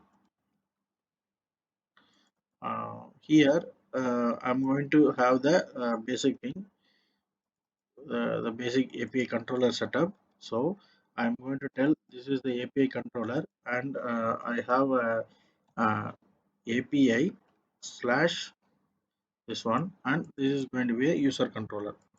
So I'm going to use the controller base. So this is something like uh, uh, the new uh, which have the extensible functionalities. Okay, so this is the one, and now what I will do, I'm going to create a constructor for that. So here I'm going to public. I need to only um, I user service. I'm going to inject the user service. Okay. So from this user service, we are going to we are going to extract all the values, like all our uh, functionalities. So user service equal to user user service. Okay, so first we injected our API. So the next part will be we are going to create a HTTP for get method. So we have to create these 5 endpoints. Okay, so now I'm going to create a first endpoint, HTTP get method. Okay, so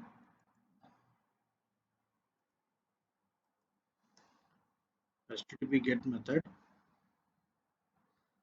public I action result, and this is going to be a asynchronous method,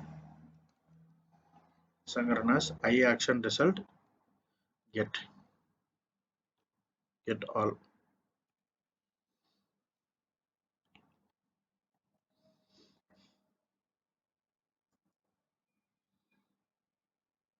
Okay, so task I action. So this I action is nothing but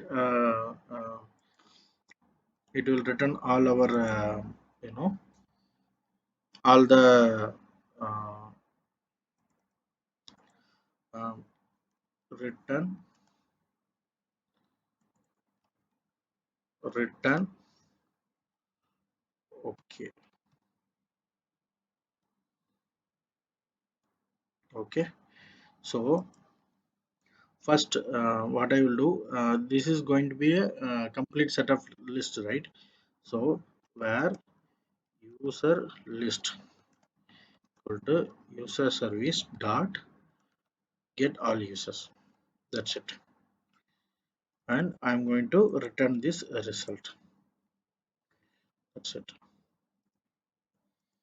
So what okay, this service is going to be avoid, that's it. Okay, so now this API endpoint is ready. Let us run this application. Okay, let's see whether we are able to get this record or not. Okay, so now it's running that application, and I am removing the breakpoints. And if we see that,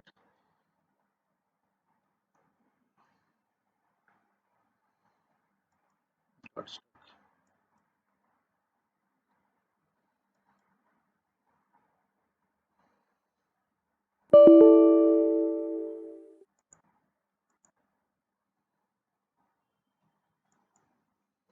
I think some interruption is there.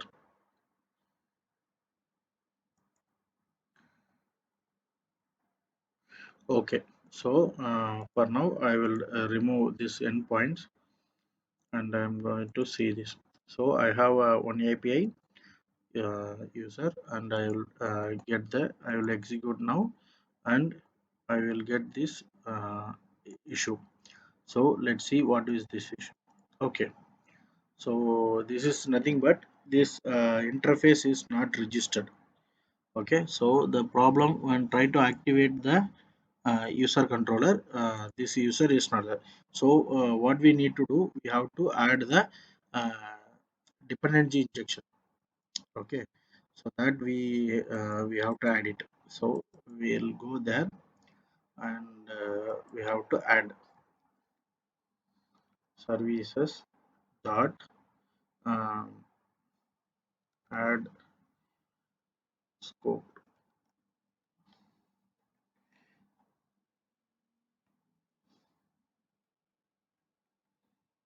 Sorry, services dot add scope.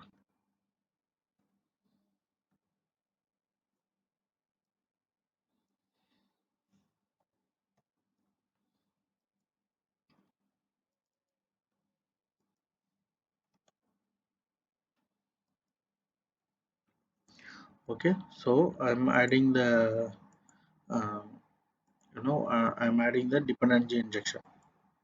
Okay, so I have added this one and again I am running this application and this time we will be getting the results. Okay, good. So it's running and I'm going to get the users. Wow. So now we will get the user records, right? With status code 2000. Sorry, 200. So we will get two records. Okay. So this is the first one, and the second one will be okay. So what we will do? We will go to that controller. Okay. I'm going to add a new. I'm going to add a one more endpoint. Okay. Integer user ID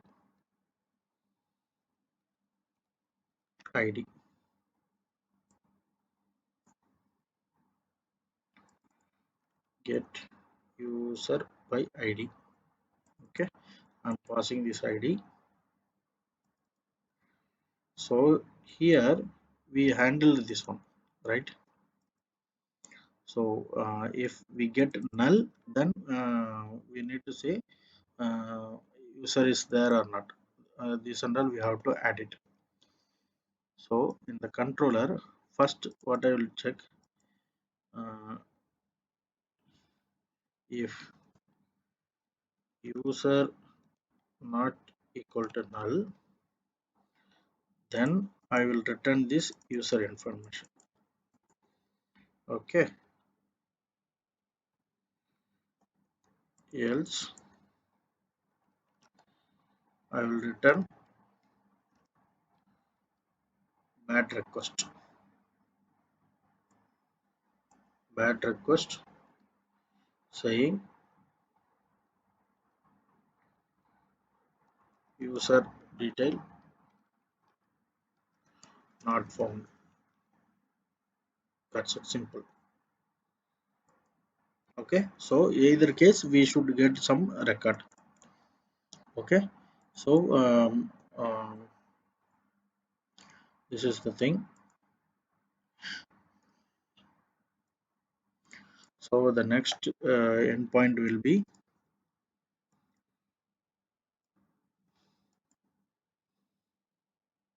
HTTP post.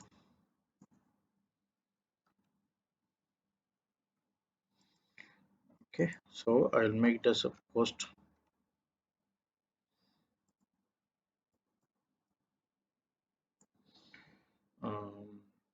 here save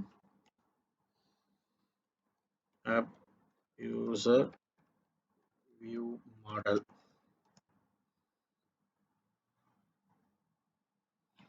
So view model.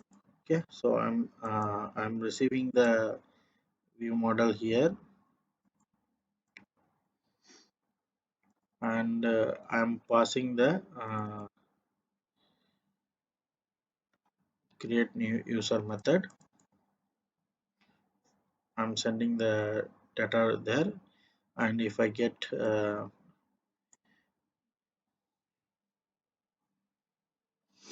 so if created created, then I will send a message saying user created successfully. Okay, if not uh,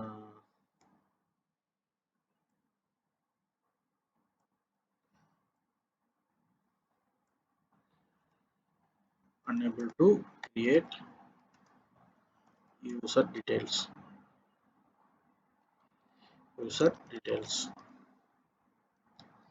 Okay, so if user is created, we will send a success message. If not, we will send a error message. Okay, and then the next part will be handling update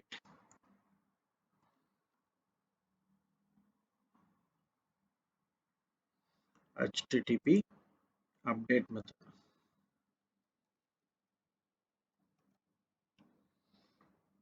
http put. Okay, so this put method,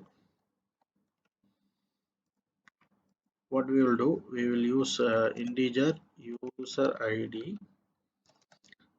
comma this user information. So for the update user, and we are sending the same data.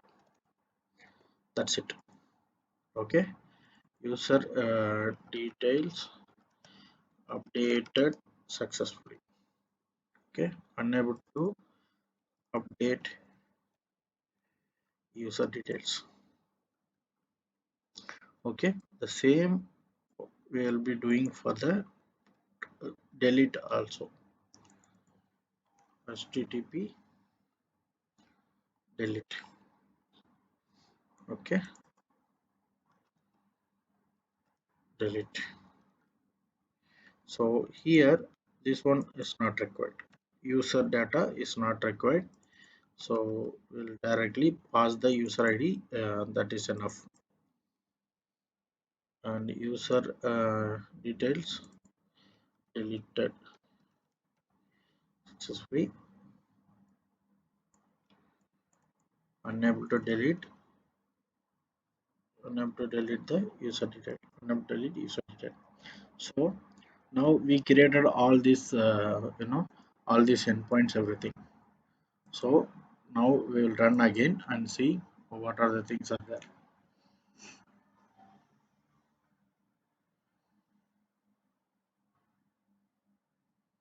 Okay, so it's getting loaded now, and we will see if there is some error, undefined error. So there is some issue. Okay, we have to see what is that problem.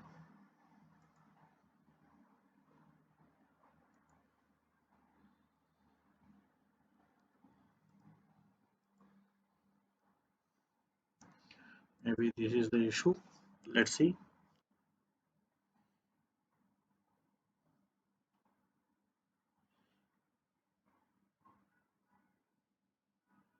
Okay, so I get that issue. This is because of that route. Okay, because we have two same methods. Okay, so in this case, what we can do, like,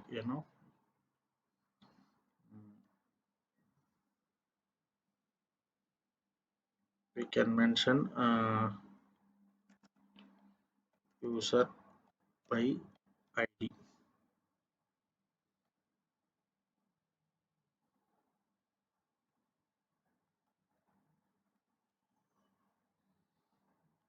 mm,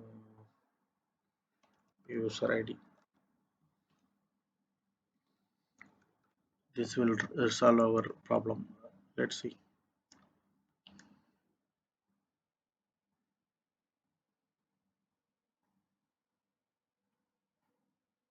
Yeah. So this was the problem. So here, okay, I will tell you what is the problem. So this is HTTP method with the value we have to pass it. Here we are the same get method. We can pass it without this one as well. So this is the one. So what I will do here, I will go here and I need to pass the value. Try it out. I will pass 1. So it will come. It will check the user ID and fetch that result. Okay, I will pass 5 and I'll try to execute it, and it respond with 404 and user details not found. 400. 400. It's supposed to return bad request, right? Let's see here. Put the breakpoint and see. Okay, null, then bad request. Okay, okay. So okay, this is because of we have to mention that return type. Then it will work fine. Uh,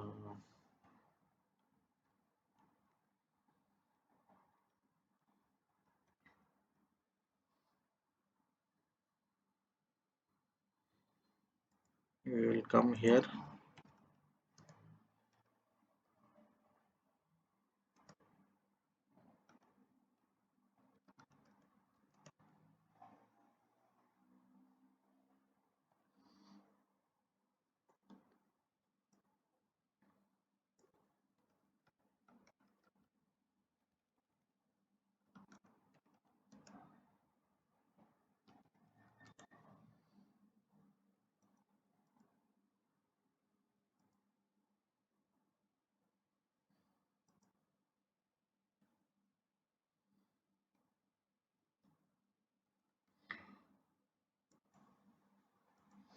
Okay, so here we need to add one more property.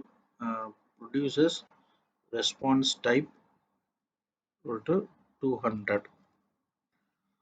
Okay, so this is the one, and this API is responsible for two kind of responses, right?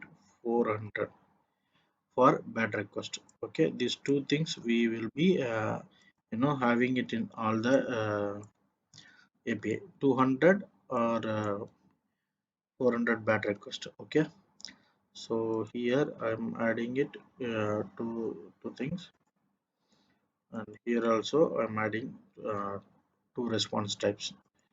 So here also I'm adding two response types, 200 and 400.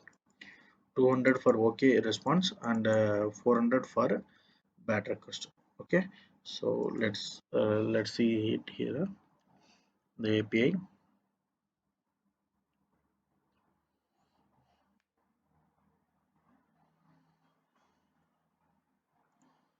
Okay, so I'm going to try out.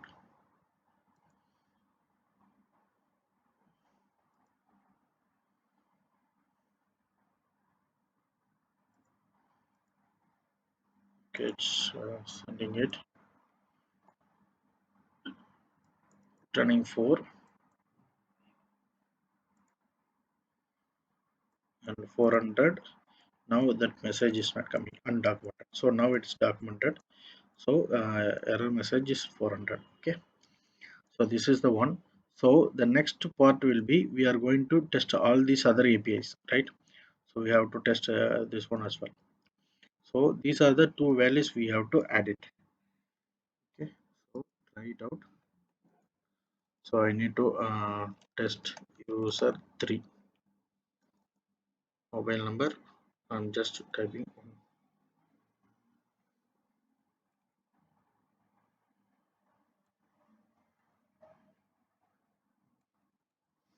Okay, so this is the response body, and I'm going to successfully created.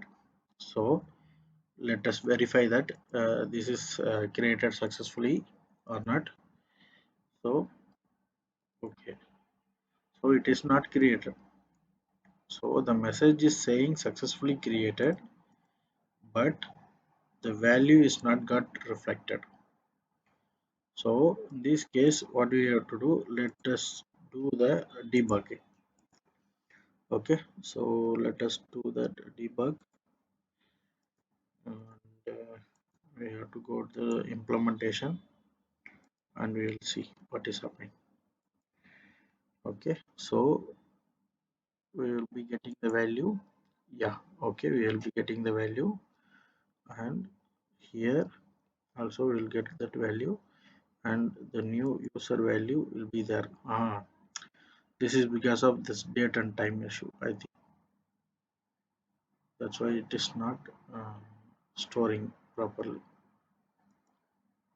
Let's see. Let's go to the database and see. Value is not got stable. Okay, so but it has to return some error, right? So that only it will be useful. Okay,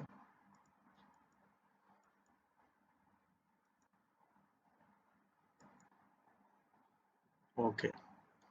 So in our case, we have to add a new user. So dot created date. We have to set a date. I'm stopping that application. Date time dot now. New user dot created by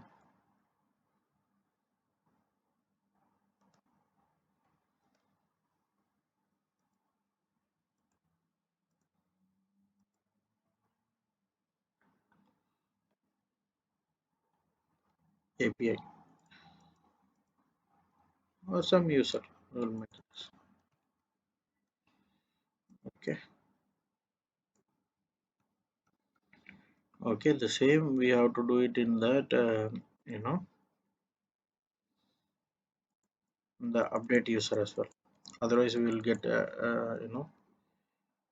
we will be missed out these values updated by. So this is the basic values, right? So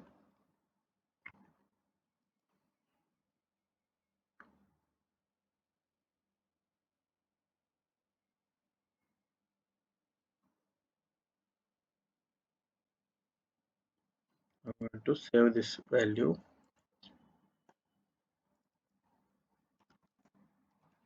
user 3, and mobile number will be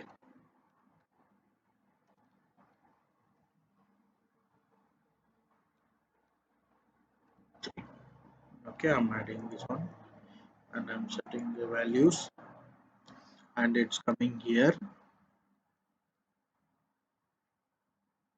So it's successfully returned. So we need to see. Uh, so now there is some serious issues there. So we have to debug completely. Otherwise, we will not get this. Okay, we have to save the changes. That is another important unit of work dot complete, right? This is the important one. So we added the record, but we haven't stored it, right?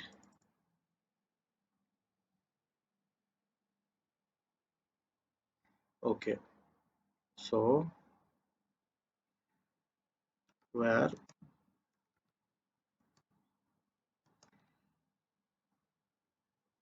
result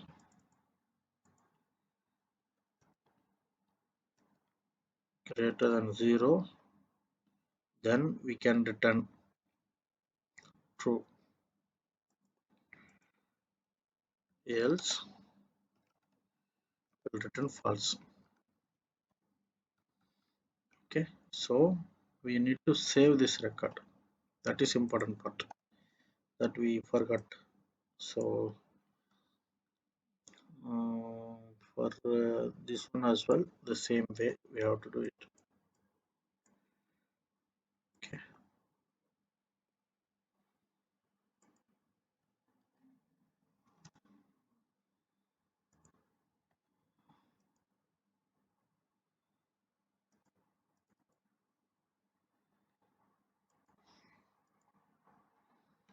okay, I'm doing that.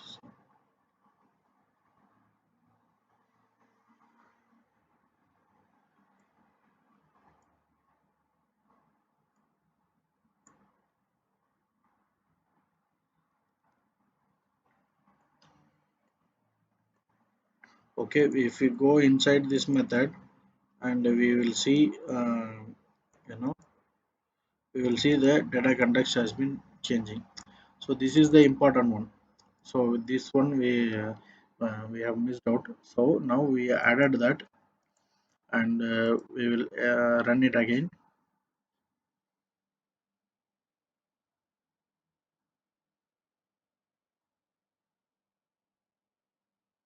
Okay, so now we will do the testing now, and test user 3, and mobile number will be 3.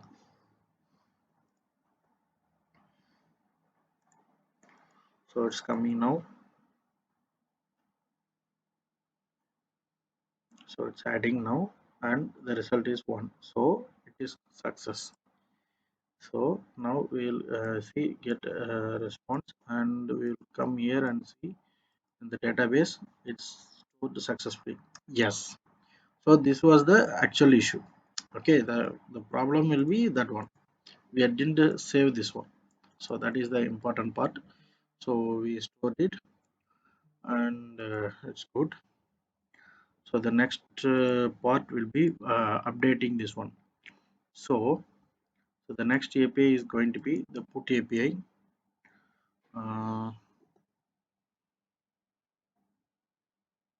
So the next API will be we need to try it out for the third user. What I'm going to do, I'm going to update with this one. Okay, I have some extra mobile number, right? So this one, and I will be updating the username. Okay, so the same username to 3. Okay, so what I will do, I will make request now, and the update records are get updated now. Okay,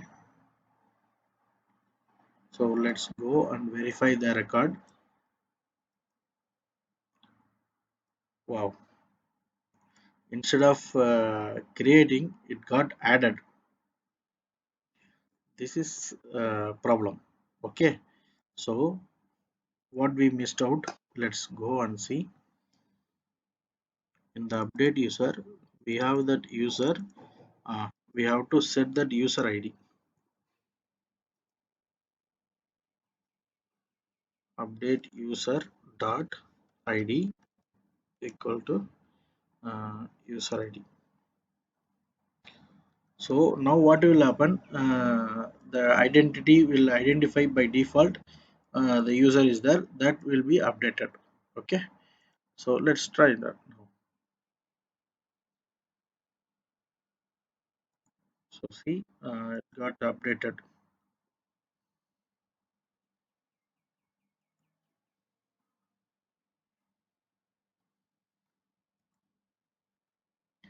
Okay, so I'm going to give a try now and make it 3 and test user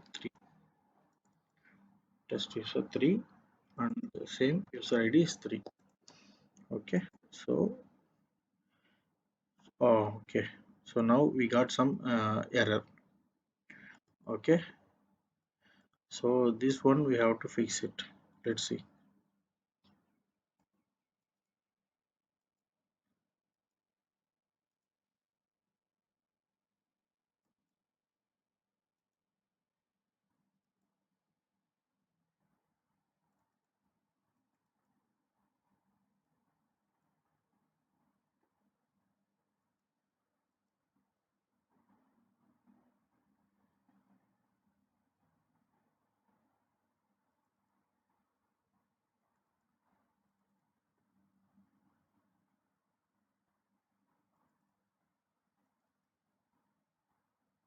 Ah, this was the issue. Okay, I get it.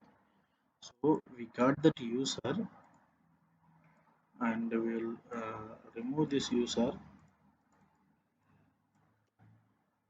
I stop this one. Mm, so dot full name equal to user model dot full name.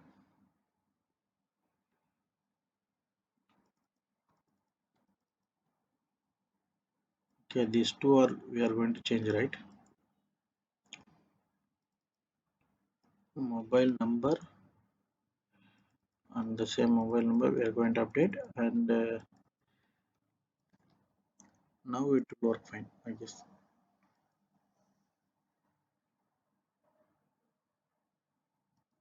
Okay, so these two are fine now. Okay, fine. So I will run it again. So in this one I will take again,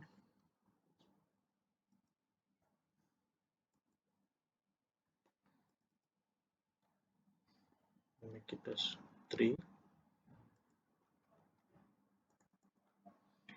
3 and user is 3. Okay, so it is got updated successfully now. Let's come and see the database. Yes, it's got updated successfully, and the API method also, the date and time, everything will be correct. So let's update this one. Okay, we'll make it as 4 4 and this 4. Okay, okay, fine. So it's got updated correctly. Okay, this is fine. And now we need to delete this. Let's go and give a try it out. The fourth user, we are going to remove it, right? So I executed, and this one is got successfully done. And let's see the user is got removed or not. Yes, so the user got removed successfully. Fine. Okay, so this is the one. So in our case the fourth user will be removed successfully. Okay, this one uh, we have to remove this. Mm, okay, okay, now we have to do one small change so that it can be accessible correctly. So I will write the route here,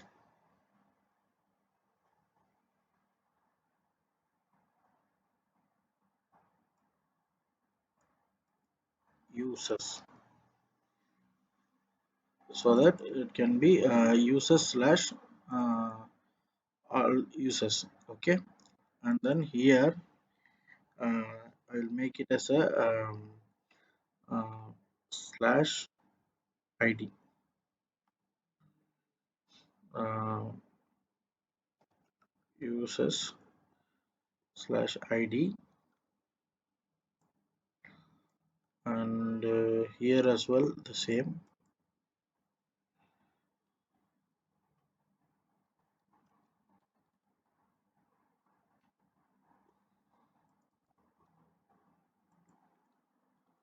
Create new user.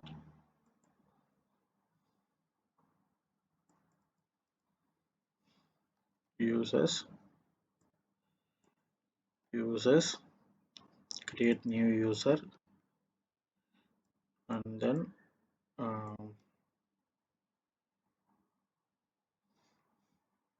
input also we have to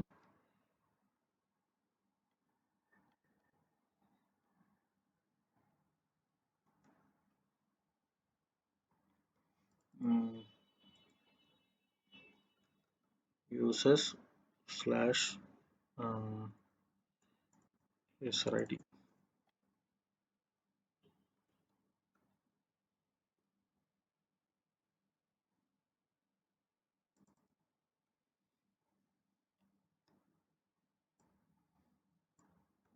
The same will be for the delete as well. Okay, let's see that outputs.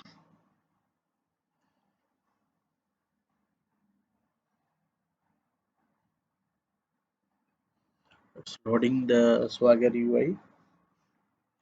Okay, so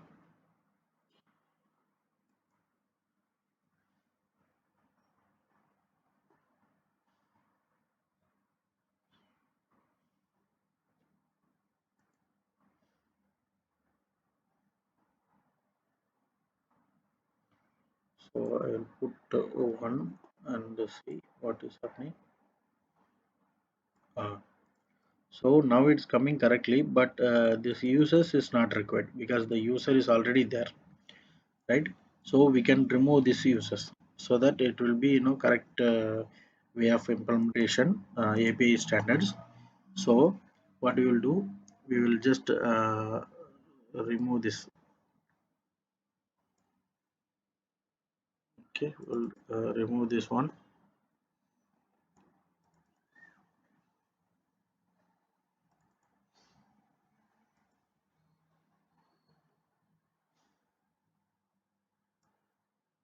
slash all.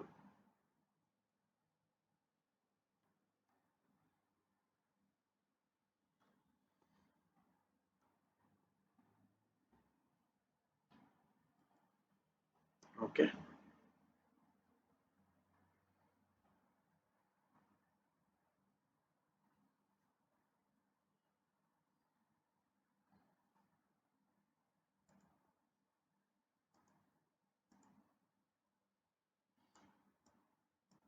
ah, see it is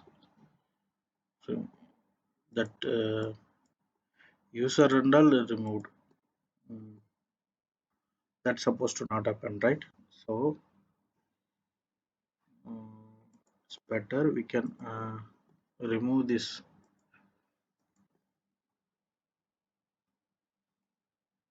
For this one is not required.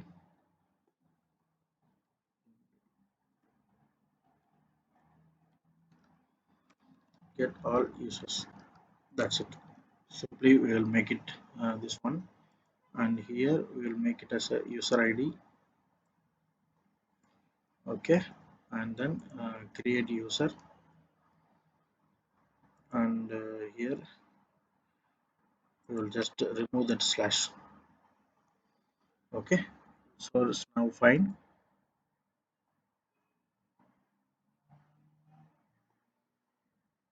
So the new API is getting ready now. That endpoint. So these are the endpoints. So now it seems okay. So let's go and update one uh, third user. I'm taking this third user. I'm adding one more zero extra zeros. Got updated. Okay. So I will initiate that, and yeah. So now that API slash this one and got updated, and we will see the result. Yes. So the results also produce the same. The database also got updated. So this is the one. And finally, we have covered the API endpoints are ready now. So, dot create get all, get one user by ID. Okay, so all these are fine now. So everything is okay. So maybe we can change it to user dot create. That will be the easy one. Okay, okay, this will be fine. Okay, so create get all, can make it as get all and one user, and this is going to be a user ID for update. Okay, so this is fine now, and this is the one.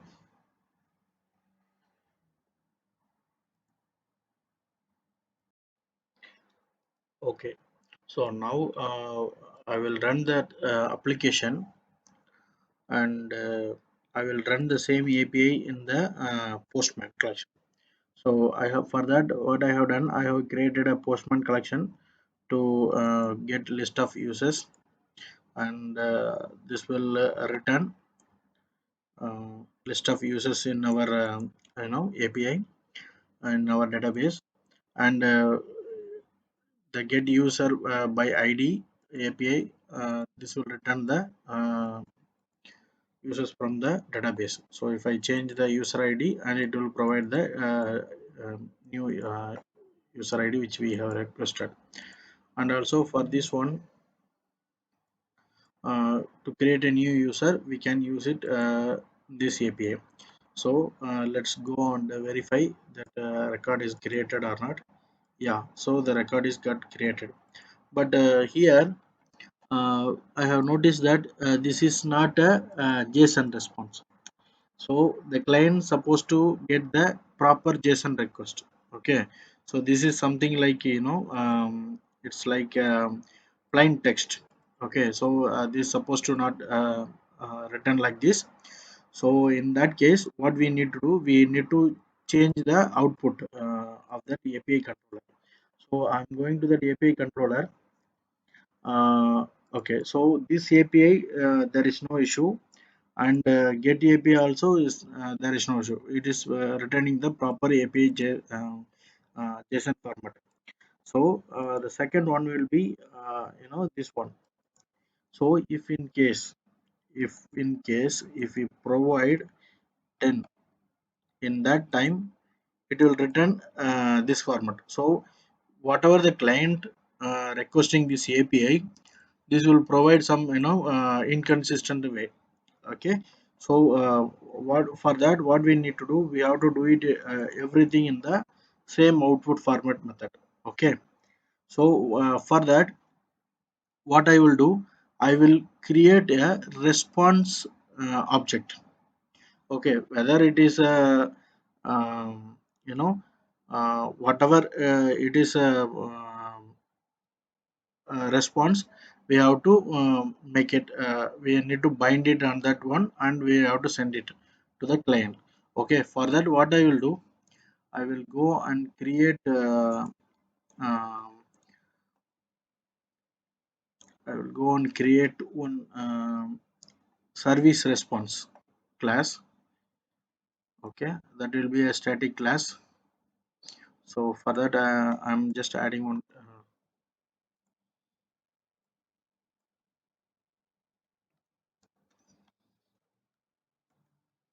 API response. Okay, so this class, it's a static class. Okay, so it will contain three objects. One is uh, uh, result,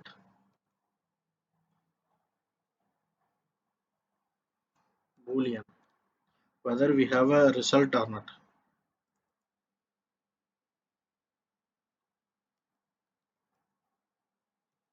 Result,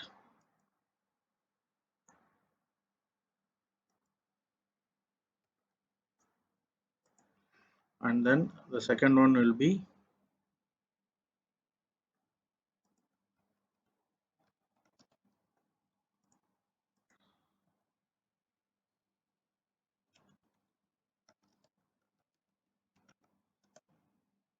message.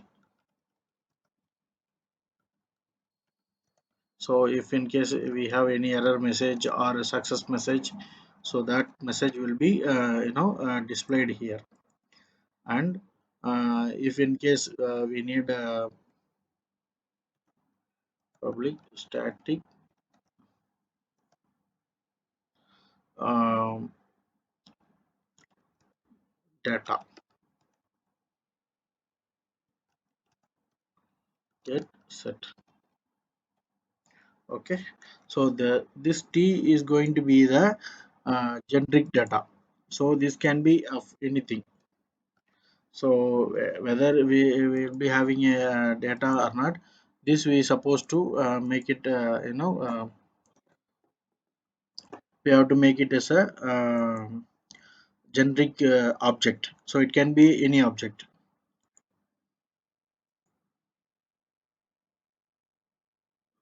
Okay, so here what I will do, I will make it as a static.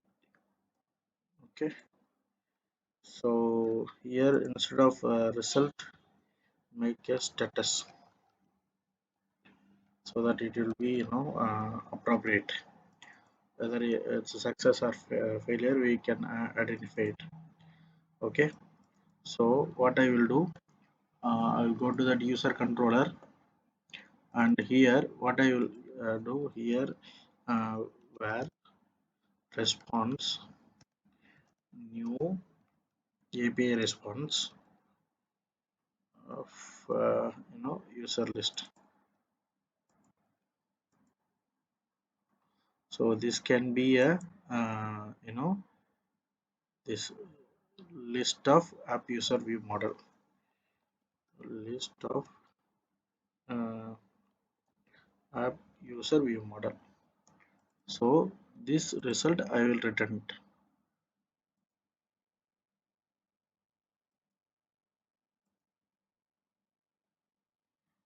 Okay, so this is the one.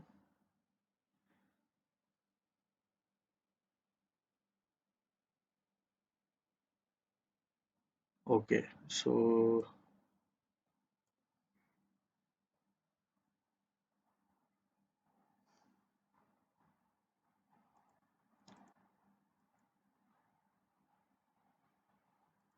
I will make a normal class, so that we can directly using it.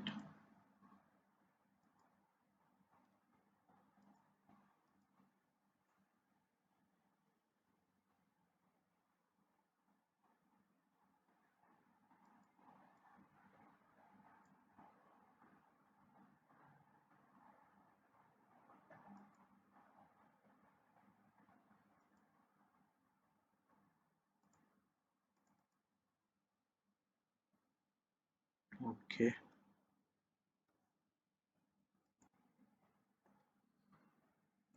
okay. So from here, we will make it as a this generic one will be object. We'll put it as a object. Okay, so it can be any object. We can set it out. So here, this one new API response. So this can be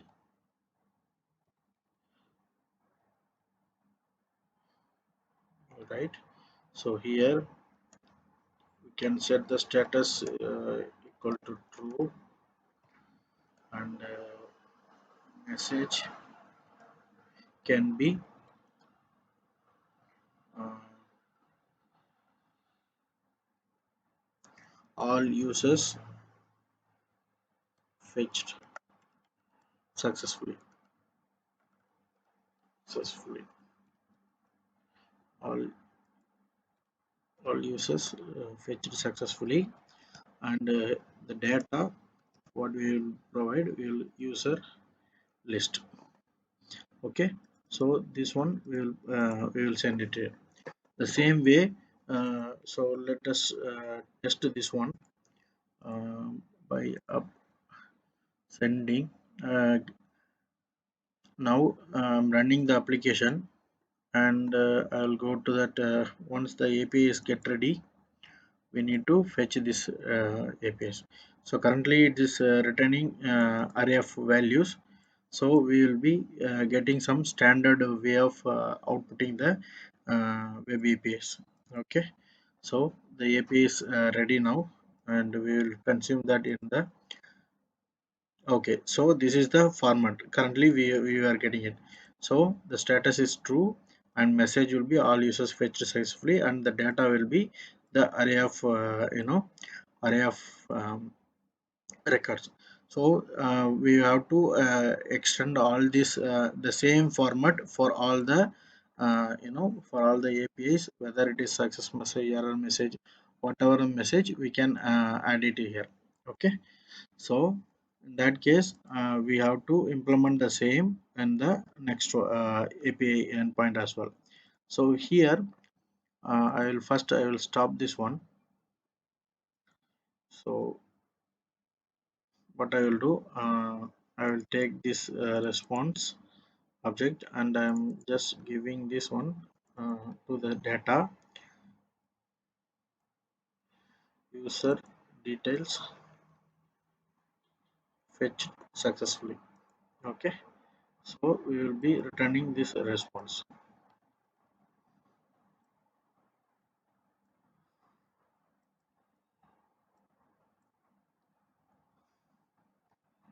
So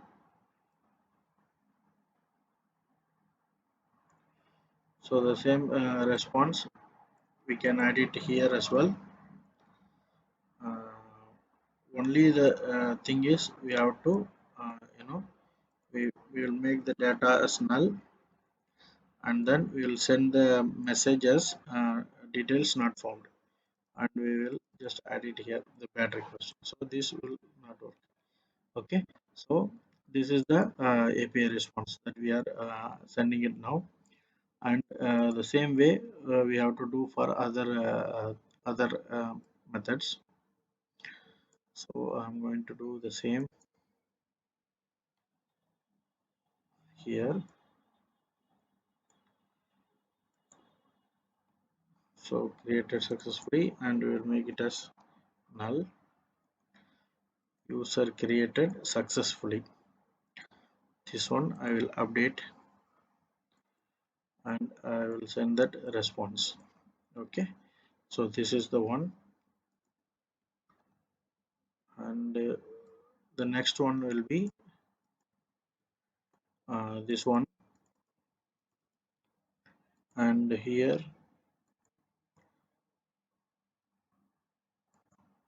So if we need more enhancing output formats, we can do it in proper way of error handling. From the service we'll get exact error detail, and we can bind it here as well. So for the basic level this is fine, and we are going with the next one, and we'll do the same as well here.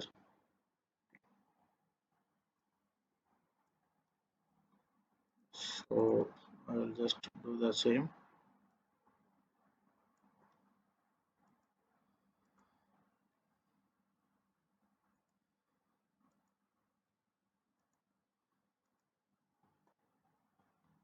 Okay, so this is the one.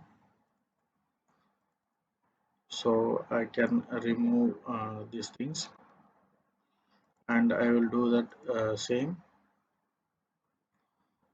here as well.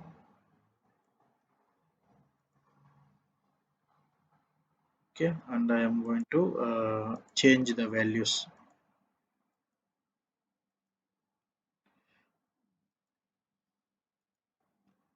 So it will be properly looking like so that the API can be consumed properly for any client. So I will save the changes, and I will run that project again.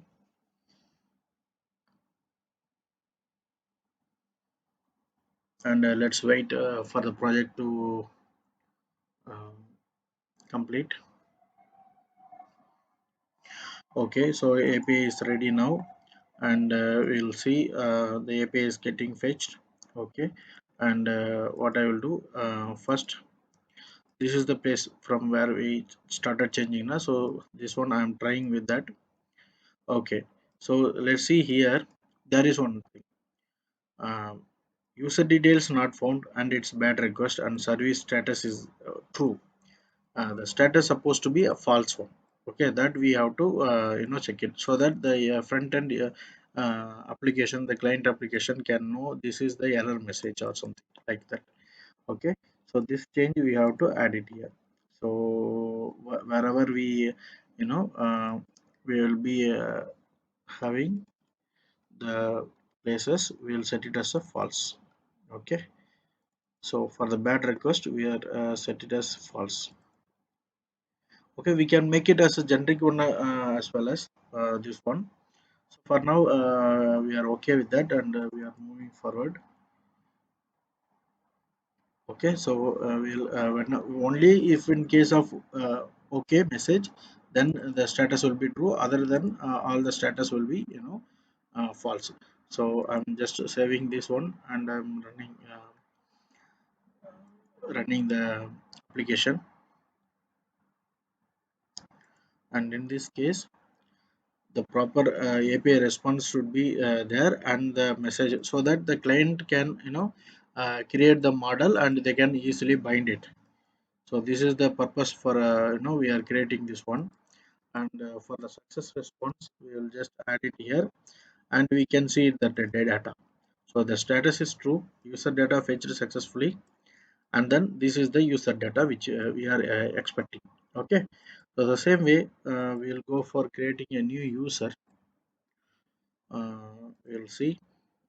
Wow. So the user is created successfully, and the status is 0, and the user is created. Let's go and verify the user is created or not in the database. So the user is created, and the data is there. So this is the one. So it's fine now. And to update the data, here I'm just providing on non-number, so that we can see unable to update this. So I'm just adding it, 5 updated, and I'm updating the phone number. Okay, so user data 5 is there or not. So the user ID 5 is not available. So that is the thing. Okay, so what I will do, um,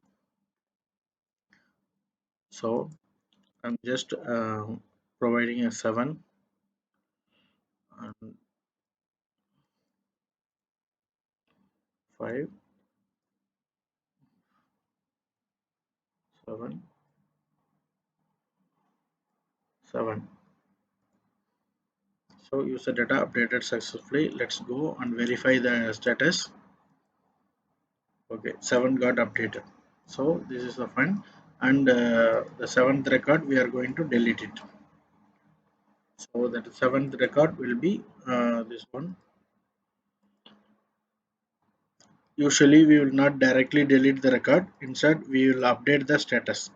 Okay, so that we have to supposed to follow it.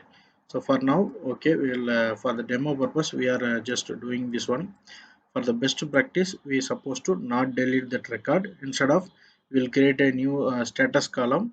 In that status column we can uh, we can